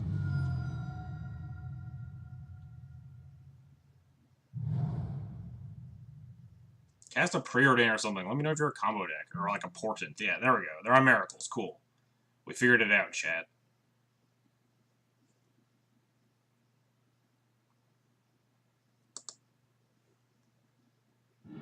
Top, top, top does not shuffle.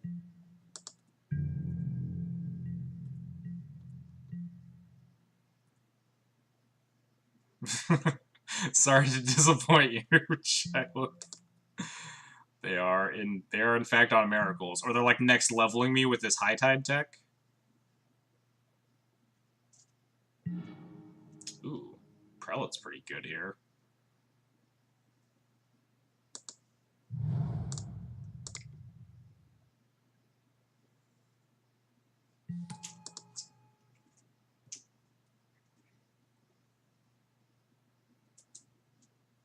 Draw name one. Yeah, I don't think I just like jam it, right? I can just blank all their counter spells and you just abuse these vials. Yeah, I finally get a matchup where Brightling's good at least. I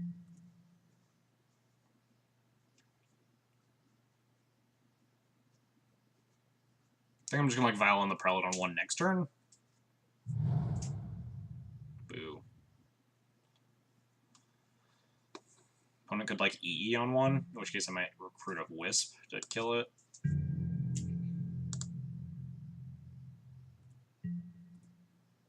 Yeah, we're gonna slam this Stone Forge, go grab Sword of Fire and Ice. You put it on 1 or 6, probably just 1. They just have a lot more 1s than they do 6s. Yeah, at certain stages of the game you put it on 6, but 1 shuts off so much stuff right now.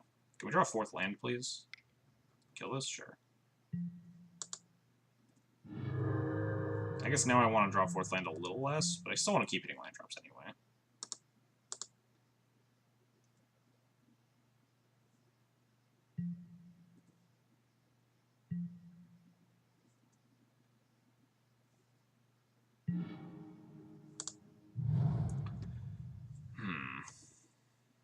Because they were an E. Yeah, they were an E and Supreme Verdict now. They don't really... I haven't seen Supreme Verdict main yet, but...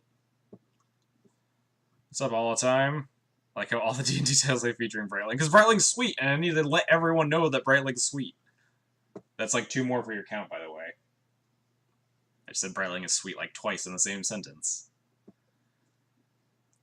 I think do I just port them twice or try to jam the Sword right now? When they should say featuring Stoneforge. I mean, they're all featuring Stoneforge Mystic. They've been featuring Stoneforge Mystic forever. I shouldn't, like, sit here and dwaddle. I have, I think I just want to, like, double port them. Although double port plus the Prelate is kind of, like, spinning my wheels. We're just gonna jam the Sword. Hopefully they don't. Can't. Oh, nope. Control Z. I'm gonna jam this. They force it, they force it. You don't need a jam Sword yet. Maybe.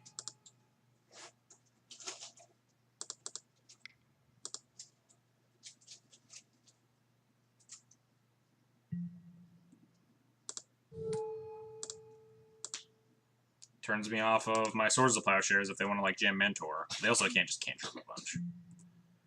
So, like, the kind of reason I want to do it is because now Prelate plus Sword of Fire and Ice is just a one-man army right now. Like, I don't need to do anything else in this game until they answer what I have currently. Ooh, and we drew Wasteland. Sick. I didn't like being cold to Jace. So that's fair. I might have like been better off filing it on end step. That I could see that. Being a little cold to Jace was kind of dangerous.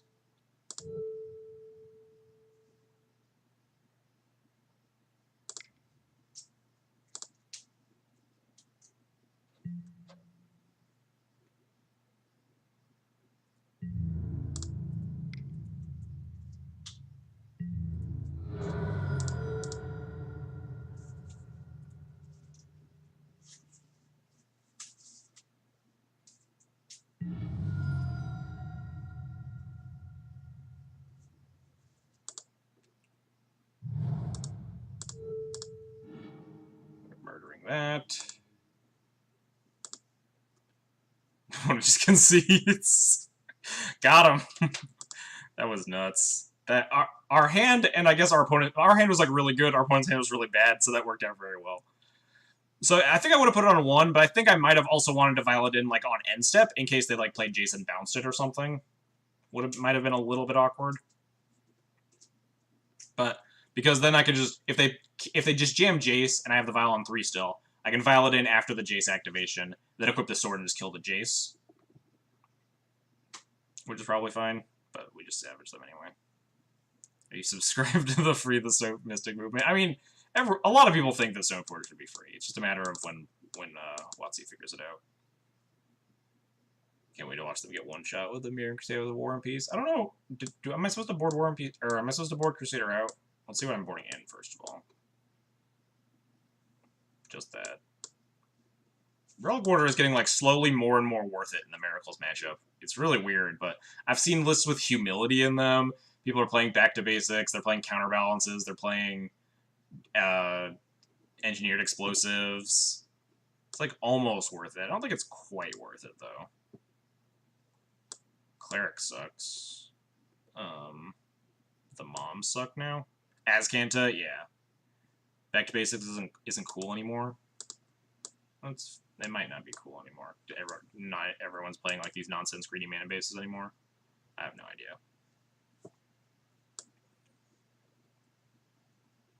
Yeah, maybe. Not entirely. So you just... Which would I want more? Like a mom or a plow or a relic order? Could cut like Batter Skull too. Not great.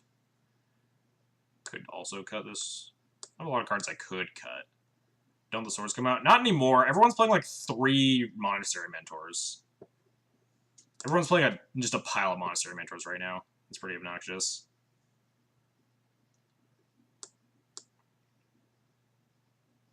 $40 seconds.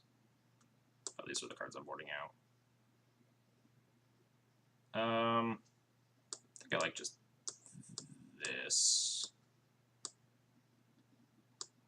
Just leaving the plows, cut all these. Most lists are on 3 or 0. Yeah, they're either on 3 or 0, and we don't know, so it's easy. It's better to like hedge the bets. Yeah, running out of time. Decisions are hard. Sorry, I'm only seeing like half the things you're saying all the time. Setting my free the Mystic playmat. Alright, that sounds great. We have Vile, which is already insane. Like comments. I'll sign your Free the Mystic petition.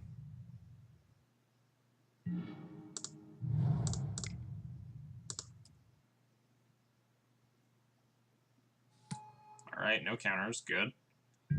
If they leave up mana, I don't think I'm casting a 2-drop. If they tap out for something, or like cast a cantrip, I might just jam the Stoneforge or the Thalia. Instant Brainstorm. That is not the sign of an experienced Legacy player.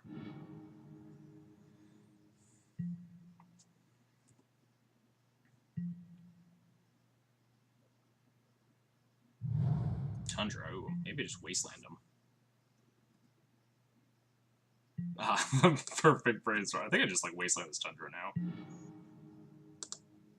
If they like have Disenchant though, it's really awkward, but meh. I'm not casting a spell here, so I don't want to get counterspelled. Just gonna hit this, hope they don't have Disenchant. No, they have Disenchant. Oh, they have Predict Deal. They're predicting themselves? Oh, they brainstormed. That's fair. Okay, I can respect the instant brainstorm a little bit more if their setup was to like turn 2 predict. All right. Sorry for like tearing into you for that one, opponent. I can respect it a little bit more if that was their plan. Like they needed to cantrip a bunch and they wanted to set up their predict. I can respect that. Rude, opponent. That is not very nice.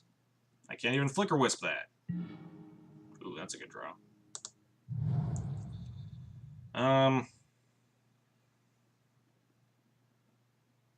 I guess I just cast the Stoneforge Mystic, go grab sort of War and Peace. I'm gonna... Guess I could also just Vile Thalia, then cast Stone. I mean, if they have a counter, they don't have a 1-mana counter for the Stoneforge, so the paying the 1 mana isn't a huge deal. But it is... It's like the technically tightest play. Spell Snare. I guess they could have a Spell Snare in their deck. I don't think they do, but might as well do it if... Yeah. Spell Snare is like picking up into the Rug Delver list, apparently. Yeah, they're just going to force this? Sure. I don't really mind that much, because they're going to EE my Aether Vial anyway, so I'm going to need to be casting spells in the future. But yeah, exactly. The downside, there's like very little downside. I was considering not vialing in the Thalia immediately. That was kind of the downside, but they're just going to pop this EE, sure. Don't hit a land drop. Thank you. I kind of wanted to hit a land drop, though. These Plowshares are real good. Take that, opponent. How are you going to beat these?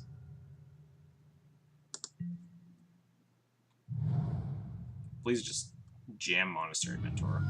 For the love of everything. Just jam, just slam Monastery Mentor.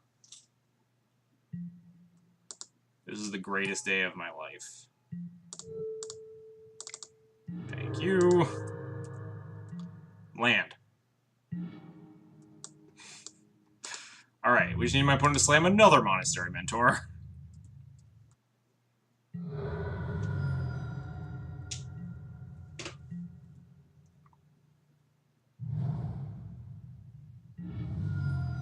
They're just gonna play a good Jace here. Oh, they can't play Jace. We're safe for a little bit longer. We really need to hit this third land drop.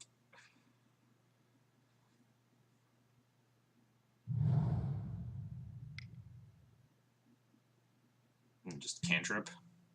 Are they gonna snap Brainstorm? Sure, I guess.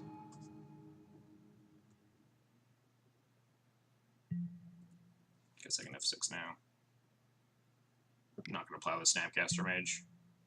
Can't even, like, profitably block my Thalia. I think my opponent's, like, digging for lands here, I guess. They have been missing land. Like, they managed to hit a couple land drops, but they stumbled in the beginning as well as me. Guess we just play this and put it on Jace the Mind Sculptor, but so we don't get absolutely demolished.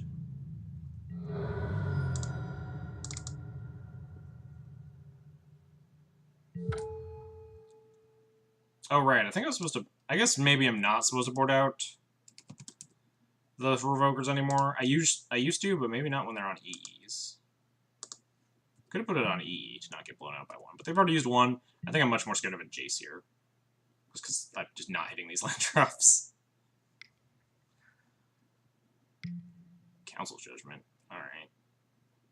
Goodbye, Thalia. I might plow the Snapcaster now. They run 2 EE max. I think I saw that. Oh, never mind. Guess we recruit something? I don't know what I want to recruit. Can I recruit Aether Vial? Opponent still has 4 cards in their hand. Try to set up this Cataclysm in the future. I already have a Flicker Wisp. Alright, let's just put this on the stack, I guess.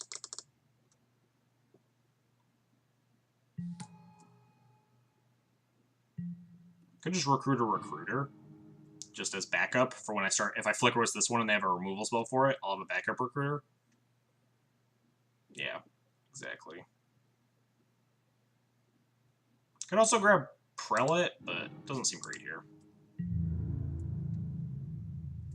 It's a little awkward that I can't really attack into the Snapcaster Mage very well. Maybe I should have plowed it that one turn that I had the 2 mana. But if we draw another land, we can plow it out of the way. Also, if we draw another land, then we're getting close to Cataclysm time, and then they're super dead. Jam Mentors, please. All I have is Swords of Plowshares. Deal? Alright. We're just gonna plow the Snapcaster Mage, and then kill the Jace, I guess?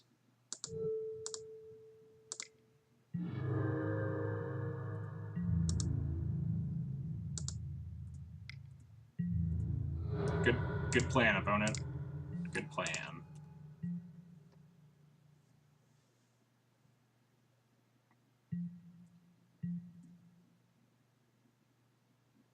Solid. solid lines by my opponent here.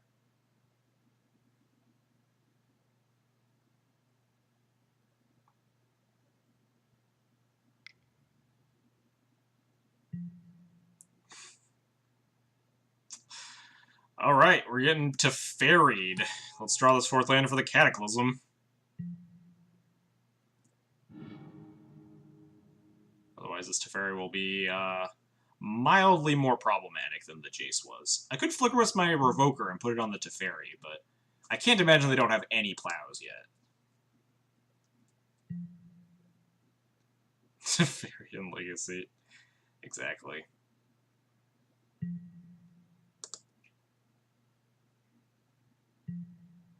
They can't counterspell me. They don't have the basic planes. We're good. They would only be able to have force. All right.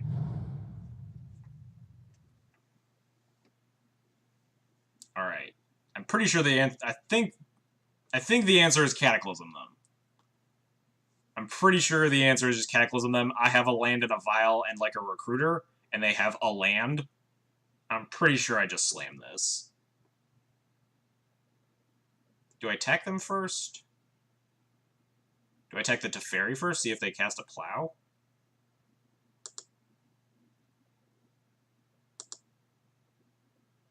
I'll attack the Teferi first, see if they plow something.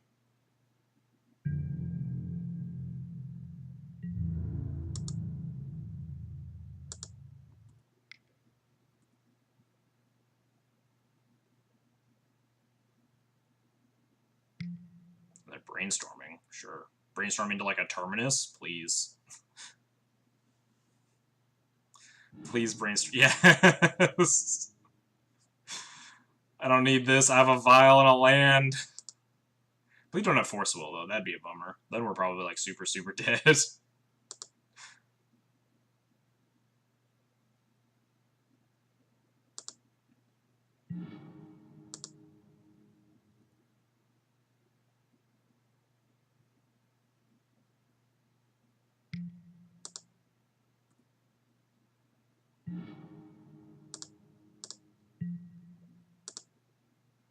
Alright, no Force of Will.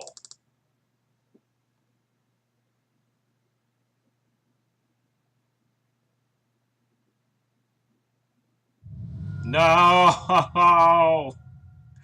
Opponent! Boo. We can recruit Revoker next turn if we need to. So we're not like dead, but that's really a bummer. My opponent will go up to 3 cards after plusing the Teferi. So they need more stuff.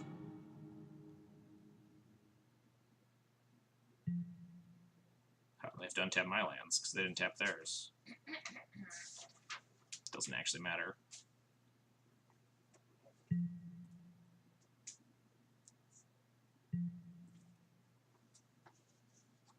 What is this ult at? 8? Ooh, Brightling. I guess I just Recruiter, or attempt a Recruiter, I guess. They could counter it, but that's probably my best line. I'll have Flicker Wisp as well to stall this Teferi from ulting, but yeah, just slam this. Hope they don't have an answer in their 3 cards or whatever.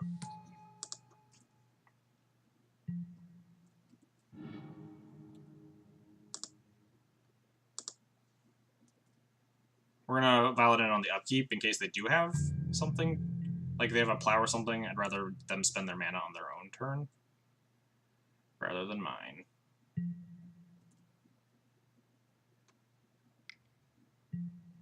Yeah, like this. I don't know what they're Snapcastering, though.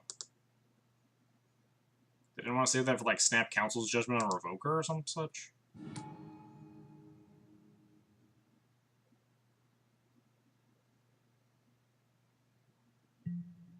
Target Brainstorm? Sure.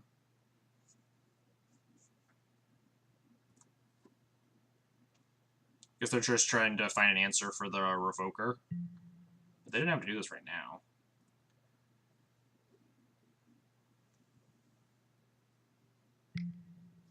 Alright, catch you later, Yaz. I'll let you know how we do.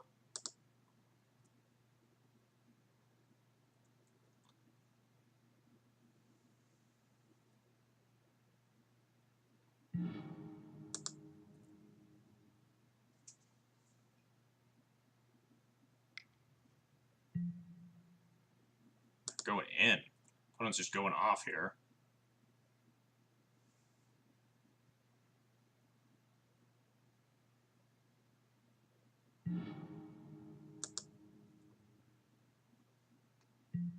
I guess I'm supposed to valid in on there once they're tapped out, because they could, like, click me now. But...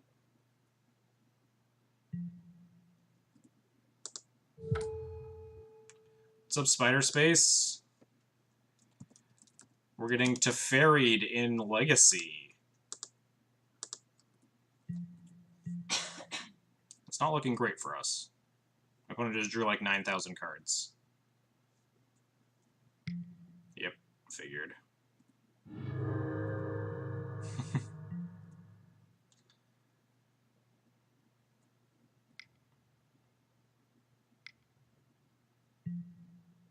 Wow, disenchanting my Aether Vial? That is super mean, opponent. This board's stable for not anymore, I don't think. Breitling's suddenly a lot worse. I think I'm gonna apply the Snapcaster Mage.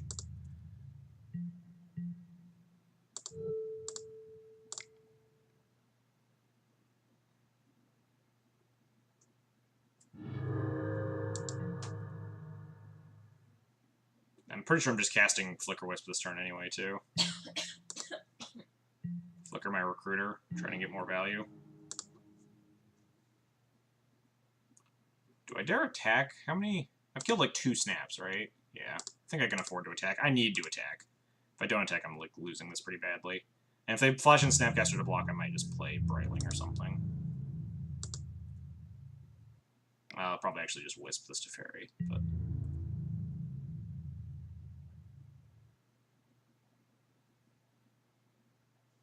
Are they going to let it take a damage? Yes. The answer is yes. Could revoke the Teferi. I can't revoke because the Recruiter will come in on end step, so I'll get the Revoker, and I can't like revoke this Teferi until the following turn, which is like not unreasonable. But we're still just so far behind.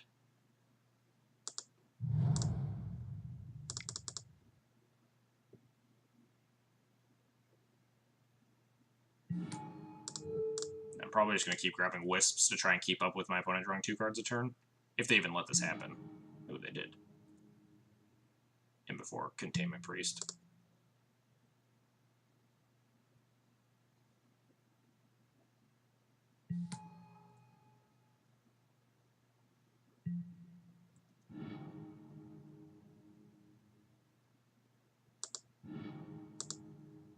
Is it worth wastelanding them? Probably not. I kind of want to hit my land drops. Grab a Recruiter if you have another. That's also fair, I guess. But Recruiter's just a little bit slow at this stage. I just want, like, big, like, powerful creatures that can actually just attack this stupid Teferi. Wasn't launched. I think, is the second one? Yeah, I think the second one got, like, Cloud or something. No, maybe it's still in the deck. I wasn't really looking. Yeah, I think the second one's in the deck. Sure, Terminus me. Oh yeah, I could have grabbed a Recruiter there and then recruit Revoker. That's pretty reasonable. Be in a lot better position here, that's for sure.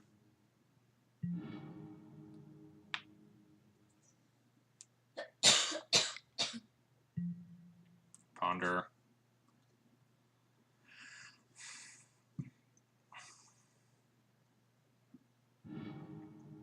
Man, I definitely thought we were just gonna, like, demolish this game. Then my opponent, like, drew 900 cards and played a Teferi.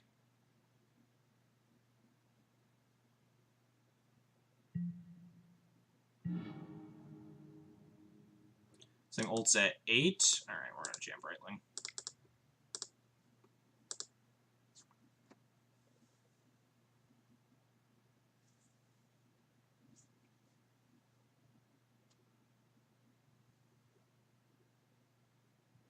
I think missing those line drops. Yeah, we missed, like, what, 2 or 3 line drops earlier in the game? That was, like, really bad for us. I still don't even know if Phyrexian Revoker is, like, good to go find here. Just because they're very likely to just be able to kill it. Or call you scoffing at Teferi. Did I scoff? Like, I know that I've seen Teferi be played in these decks before. I was surprised that it wasn't... Maybe I scoffed, I don't remember. But it's definitely not unheard of. I've seen Teferi in this deck before. Alright, so they have an answer for Brightling. We have to flicker their Teferi.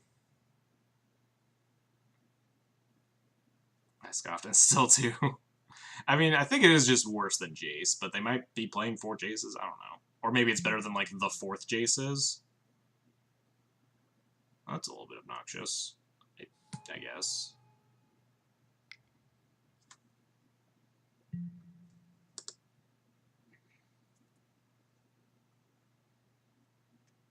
Especially because it's still a blue planeswalker, so it just dies to the Pyroblast still. I've seen, like, Gideons in Miracle sometimes just because they want a big, like, win con that doesn't die to Pyroblast.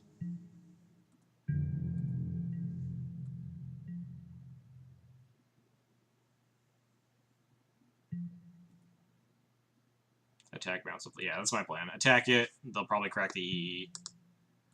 Then I pick up the Brightling and then Flicker Wisp or something. Ooh.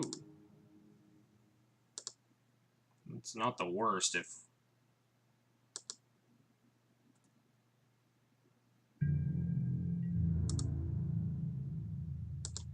Attack Teferi. Plow it. I'll pick it up. Crack the EE.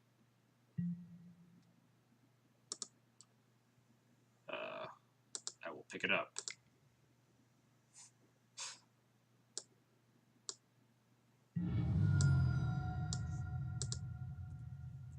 What are the odds that at this point I can just pick up the Brightling again in response to this EE and bank on the Revoker stopping the Teferi? They just burned, like, 2... They only have, like, 1 plow left in their deck, right?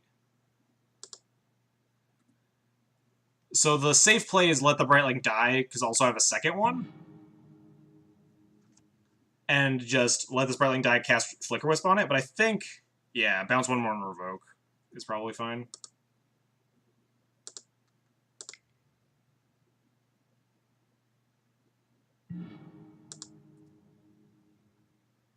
Oh, I should have screenshotted that. Oh, what a mistake.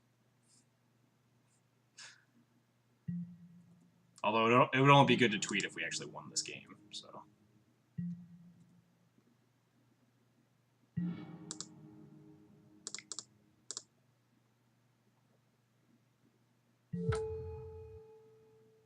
Spewing screenshot value, yeah. I just realized that.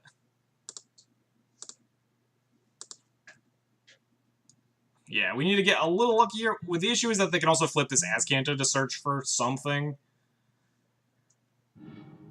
So it's, like, pretty likely that they can answer. Do they just, like, not want to flip this search ever for some reason? Boo. They just randomly Miracle this Terminus and then ult this Teferi. Ugh. Now we're dead.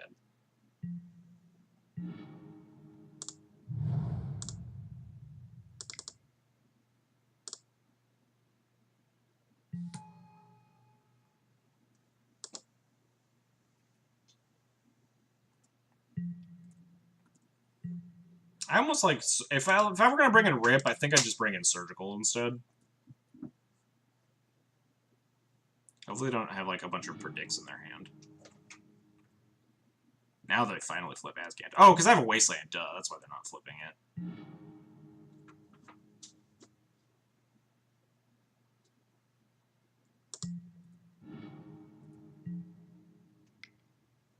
Predict.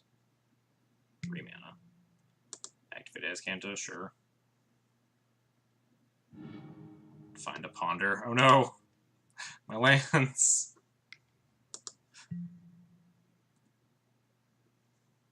Was this not a Brainstorm?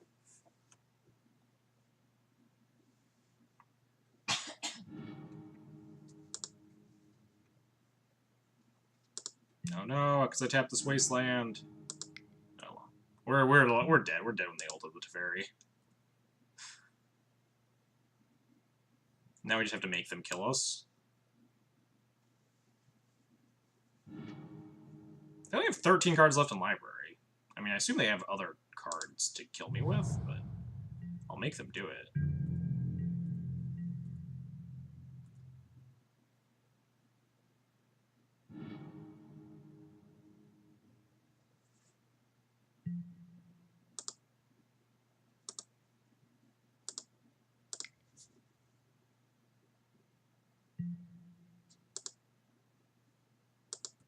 Scoop game, go to 3 game, save time. I think my opponent's using more time than I am. So I think I'm just going to keep playing it out.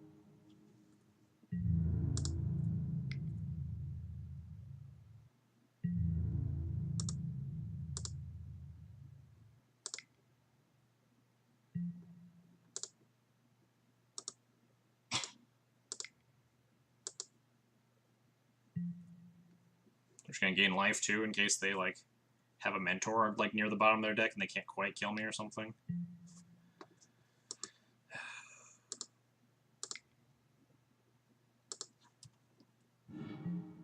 Now I can just F6 forever.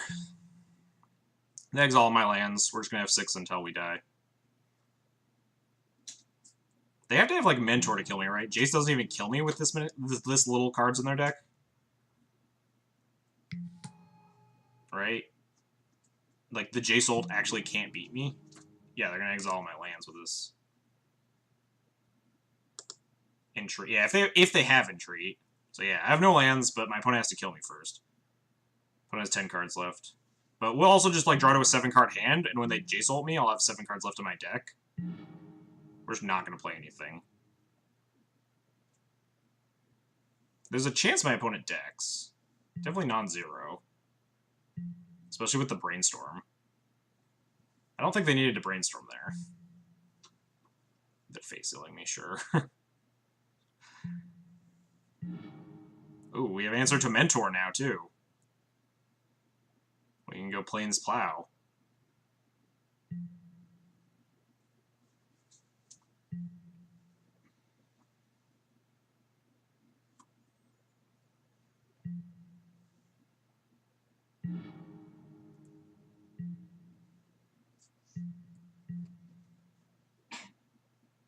How are they not face-sealing themselves? I don't know. Now they're face-sealing themselves.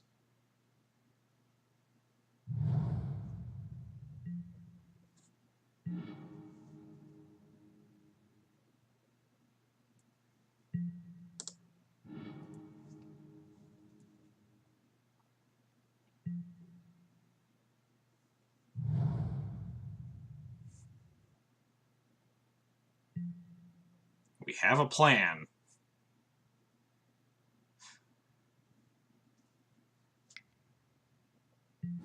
Oh no, a Snapcaster. Wait, this can't kill me, right? What are they gonna snap? Nothing? Don't cast that Ponder, opponent. Waste Azcanta? No, I'd love it if they activated Azcanta. Get more cards out of their deck. Why are they casting Ponder? Are they, like, desperately digging for this Mentor?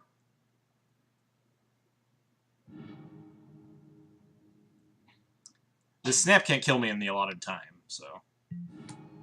2 snaps still can't kill me? They have 5 turns left? So that's only 20... Or that's only 4 times 5 is only 20 damage? Yeah, I'd be at... I can still plow one later. I don't need to plow it, like, immediately. I'm playing around Mentor. Not plowing yet. I mean, I guess I need to plow by next turn, though. Because then this Jace will ult. So if I go down to 6 cards here, if I go land plow, then I'll drop back up to 7 before the Jace ult. So maybe I'm supposed to actually plow a Snapcaster. Because if they have Mentor, I'm still just dead, unless they play it next turn. I think I'm going to afford it to wait one more turn in case of a Mentor.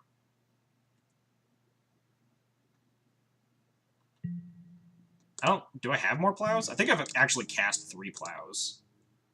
1, 2, 3. Yeah, I literally cannot draw another plow. Yeah, this is my last one. So I can wait one more turn in case they have a Monastery Mentor. I imagine they have some sort of counterspell, so this plow doesn't actually matter to begin with.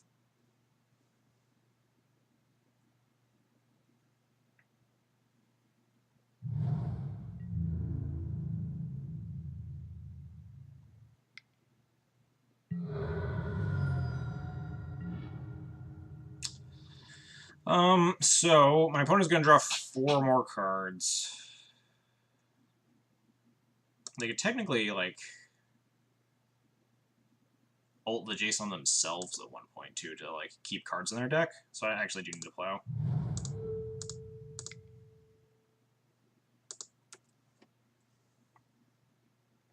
They could counterspell it. They probably have something in their deck still? They have four. They have 4 forces post board.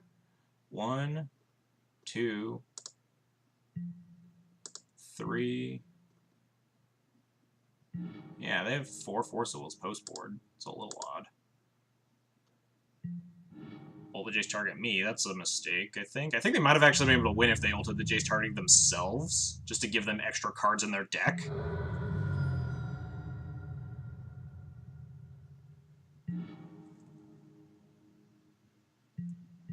Unless they have a mentor or something. A 3rd Snapcaster, maybe?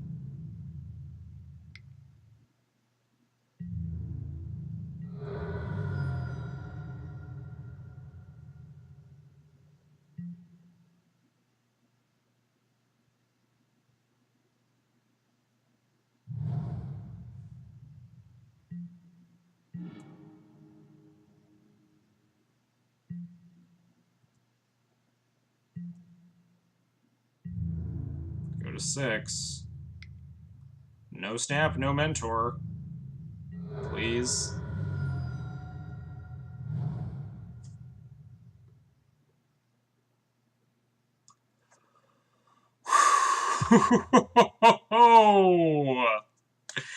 Got him!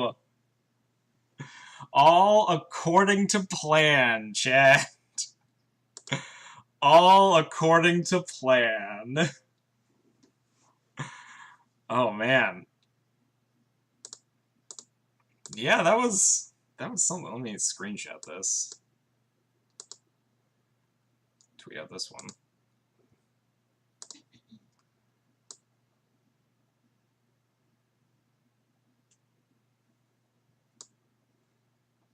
I'll tweet that out along with my second 5-0. 2 5-0s in a row. This deck is awesome. Death and Taxes is great.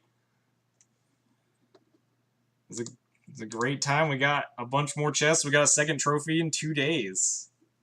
We managed to beat Miracles with no permanence in play.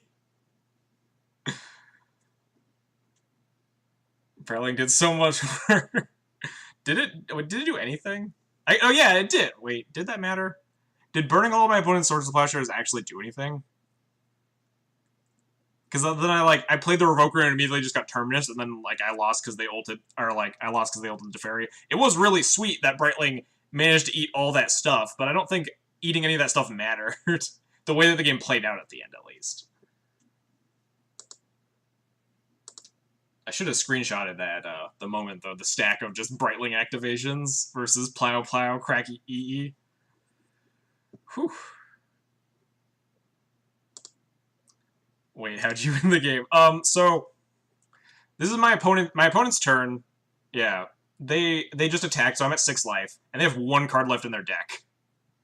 So next turn, I pass, they draw to 0 cards in their deck, attack me down to 2, and then they deck the turn after that. So that's how we win. The old 0 permanent play. Draw too many cards, you have no... Yeah, that, the Jace Brainstorm just to eat my last 2 lands was really unnecessary and cost them a card. The Ponder cost them an extra card as well. The opponent made some loose plays. I don't think they realized that this game was literally coming down to they don't have enough cards left in their library. I also think Jace says exile all cards from target player's library, and then they shuffle their hand in. So I think if they had ulted the Jace targeting themselves first, they could have actually, once they got down to 0 cards, then ult the Jace target themselves, get, 4 cards, or just stockpile, stop playing land, stockpile up to 7 cards in your hand, and then they could have just killed me with Snapcasters, because I have no permanence. I'm not going to just win these Snapcasters. So my opponent had several chances to win that game, but definitely it was a line to victory. My opponent didn't see the plays. Whew. Thank goodness they didn't have another Teferi, because then they could do the standard thing where you play Teferi and minus it, shuffle it back in your deck. They only had the 1 Teferi. Man, oh man, that was awesome. Alright, so... Seems like almost a this is almost the exact same list from yesterday. The only difference is 2 Cataclysms over 2 Gideons. But the fact that we got the double 5-0. Man, Suddenly Death and Taxes is like sweet. All after I like 2-5'd the Legacy challenge with like horrible luck. Rat Poison 56. Thank you for the follow. I appreciate it. Whew. All right. So that's a wrap. That's the stream. Like 30 chests now. Jeez, over 2 days. Some incredible games. Where's Miracles? There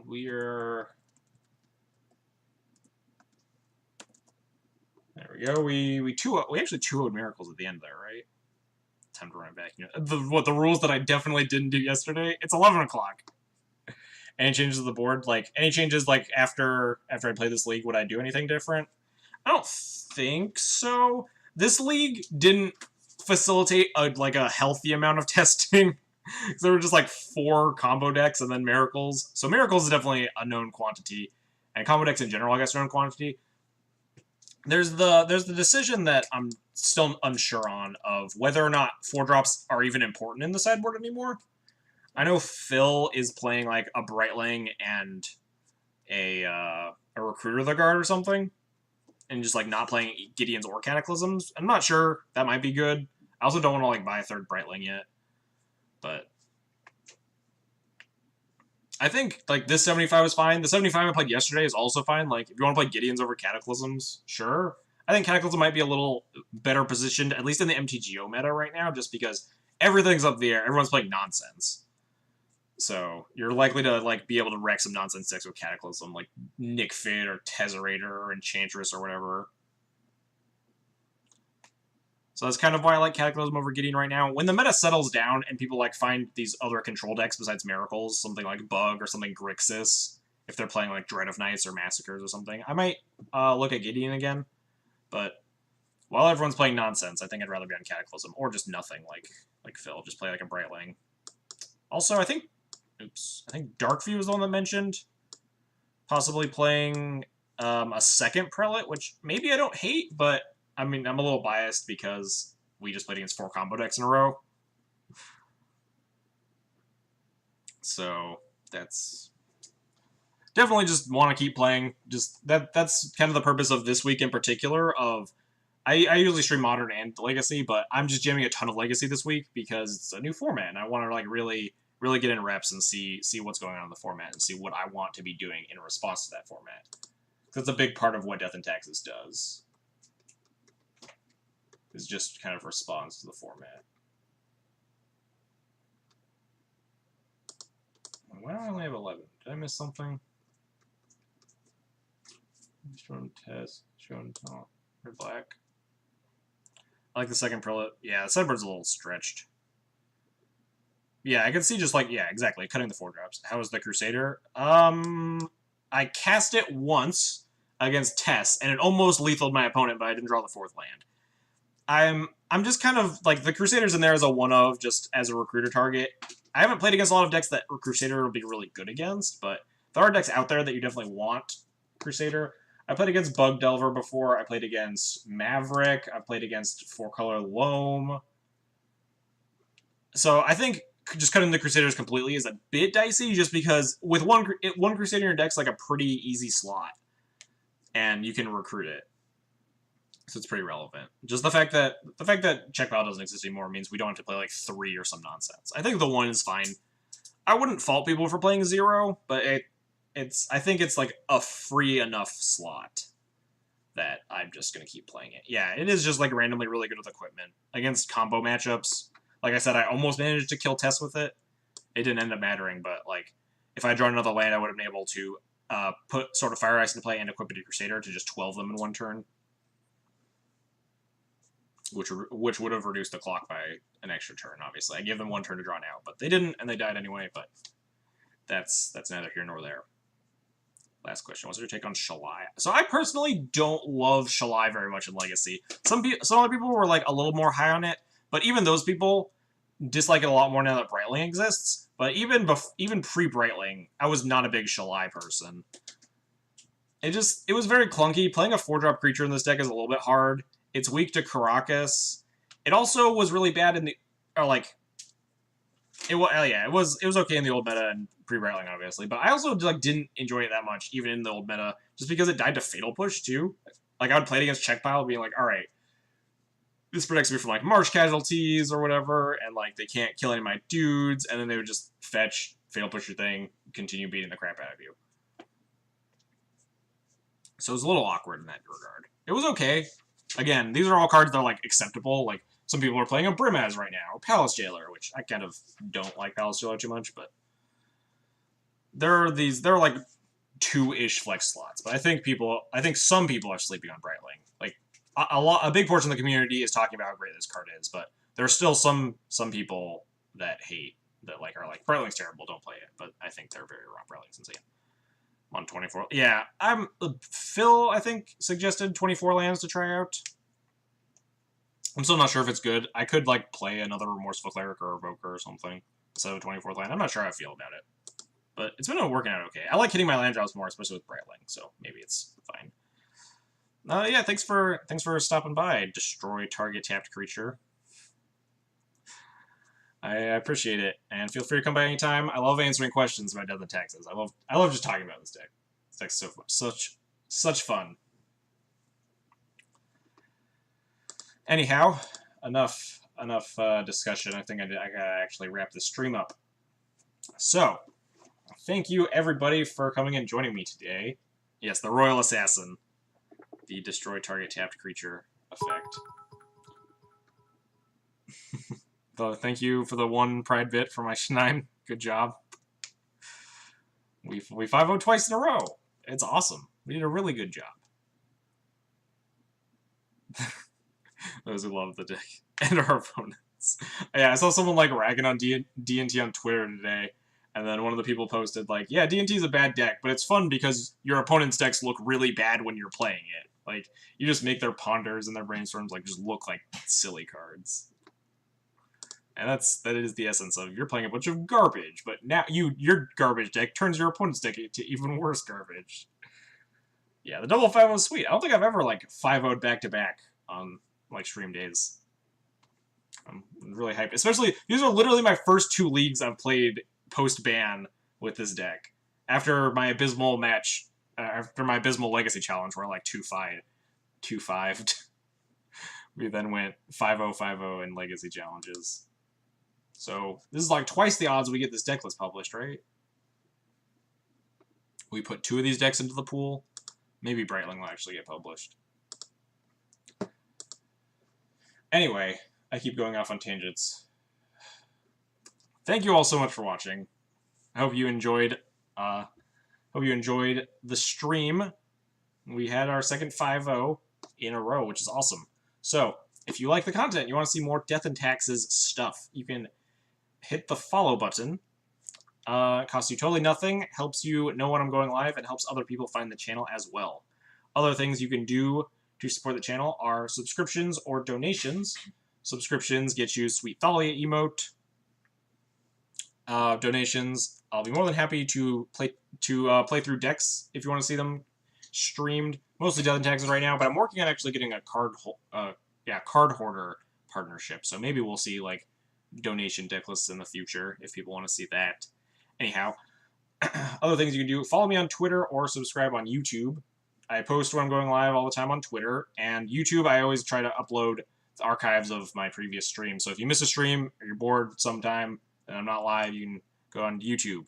Also, if I get 100 subscribers on YouTube, I can get rid of the ugly link and actually like make my own custom URL. So please do that. I hate this like youtube.com/gibberish numbers and letters. It'd be much smoother if it was just like /xjcloud or something. Anyhow, that is going to wrap up the stream for today. Let me find someone to host real fast.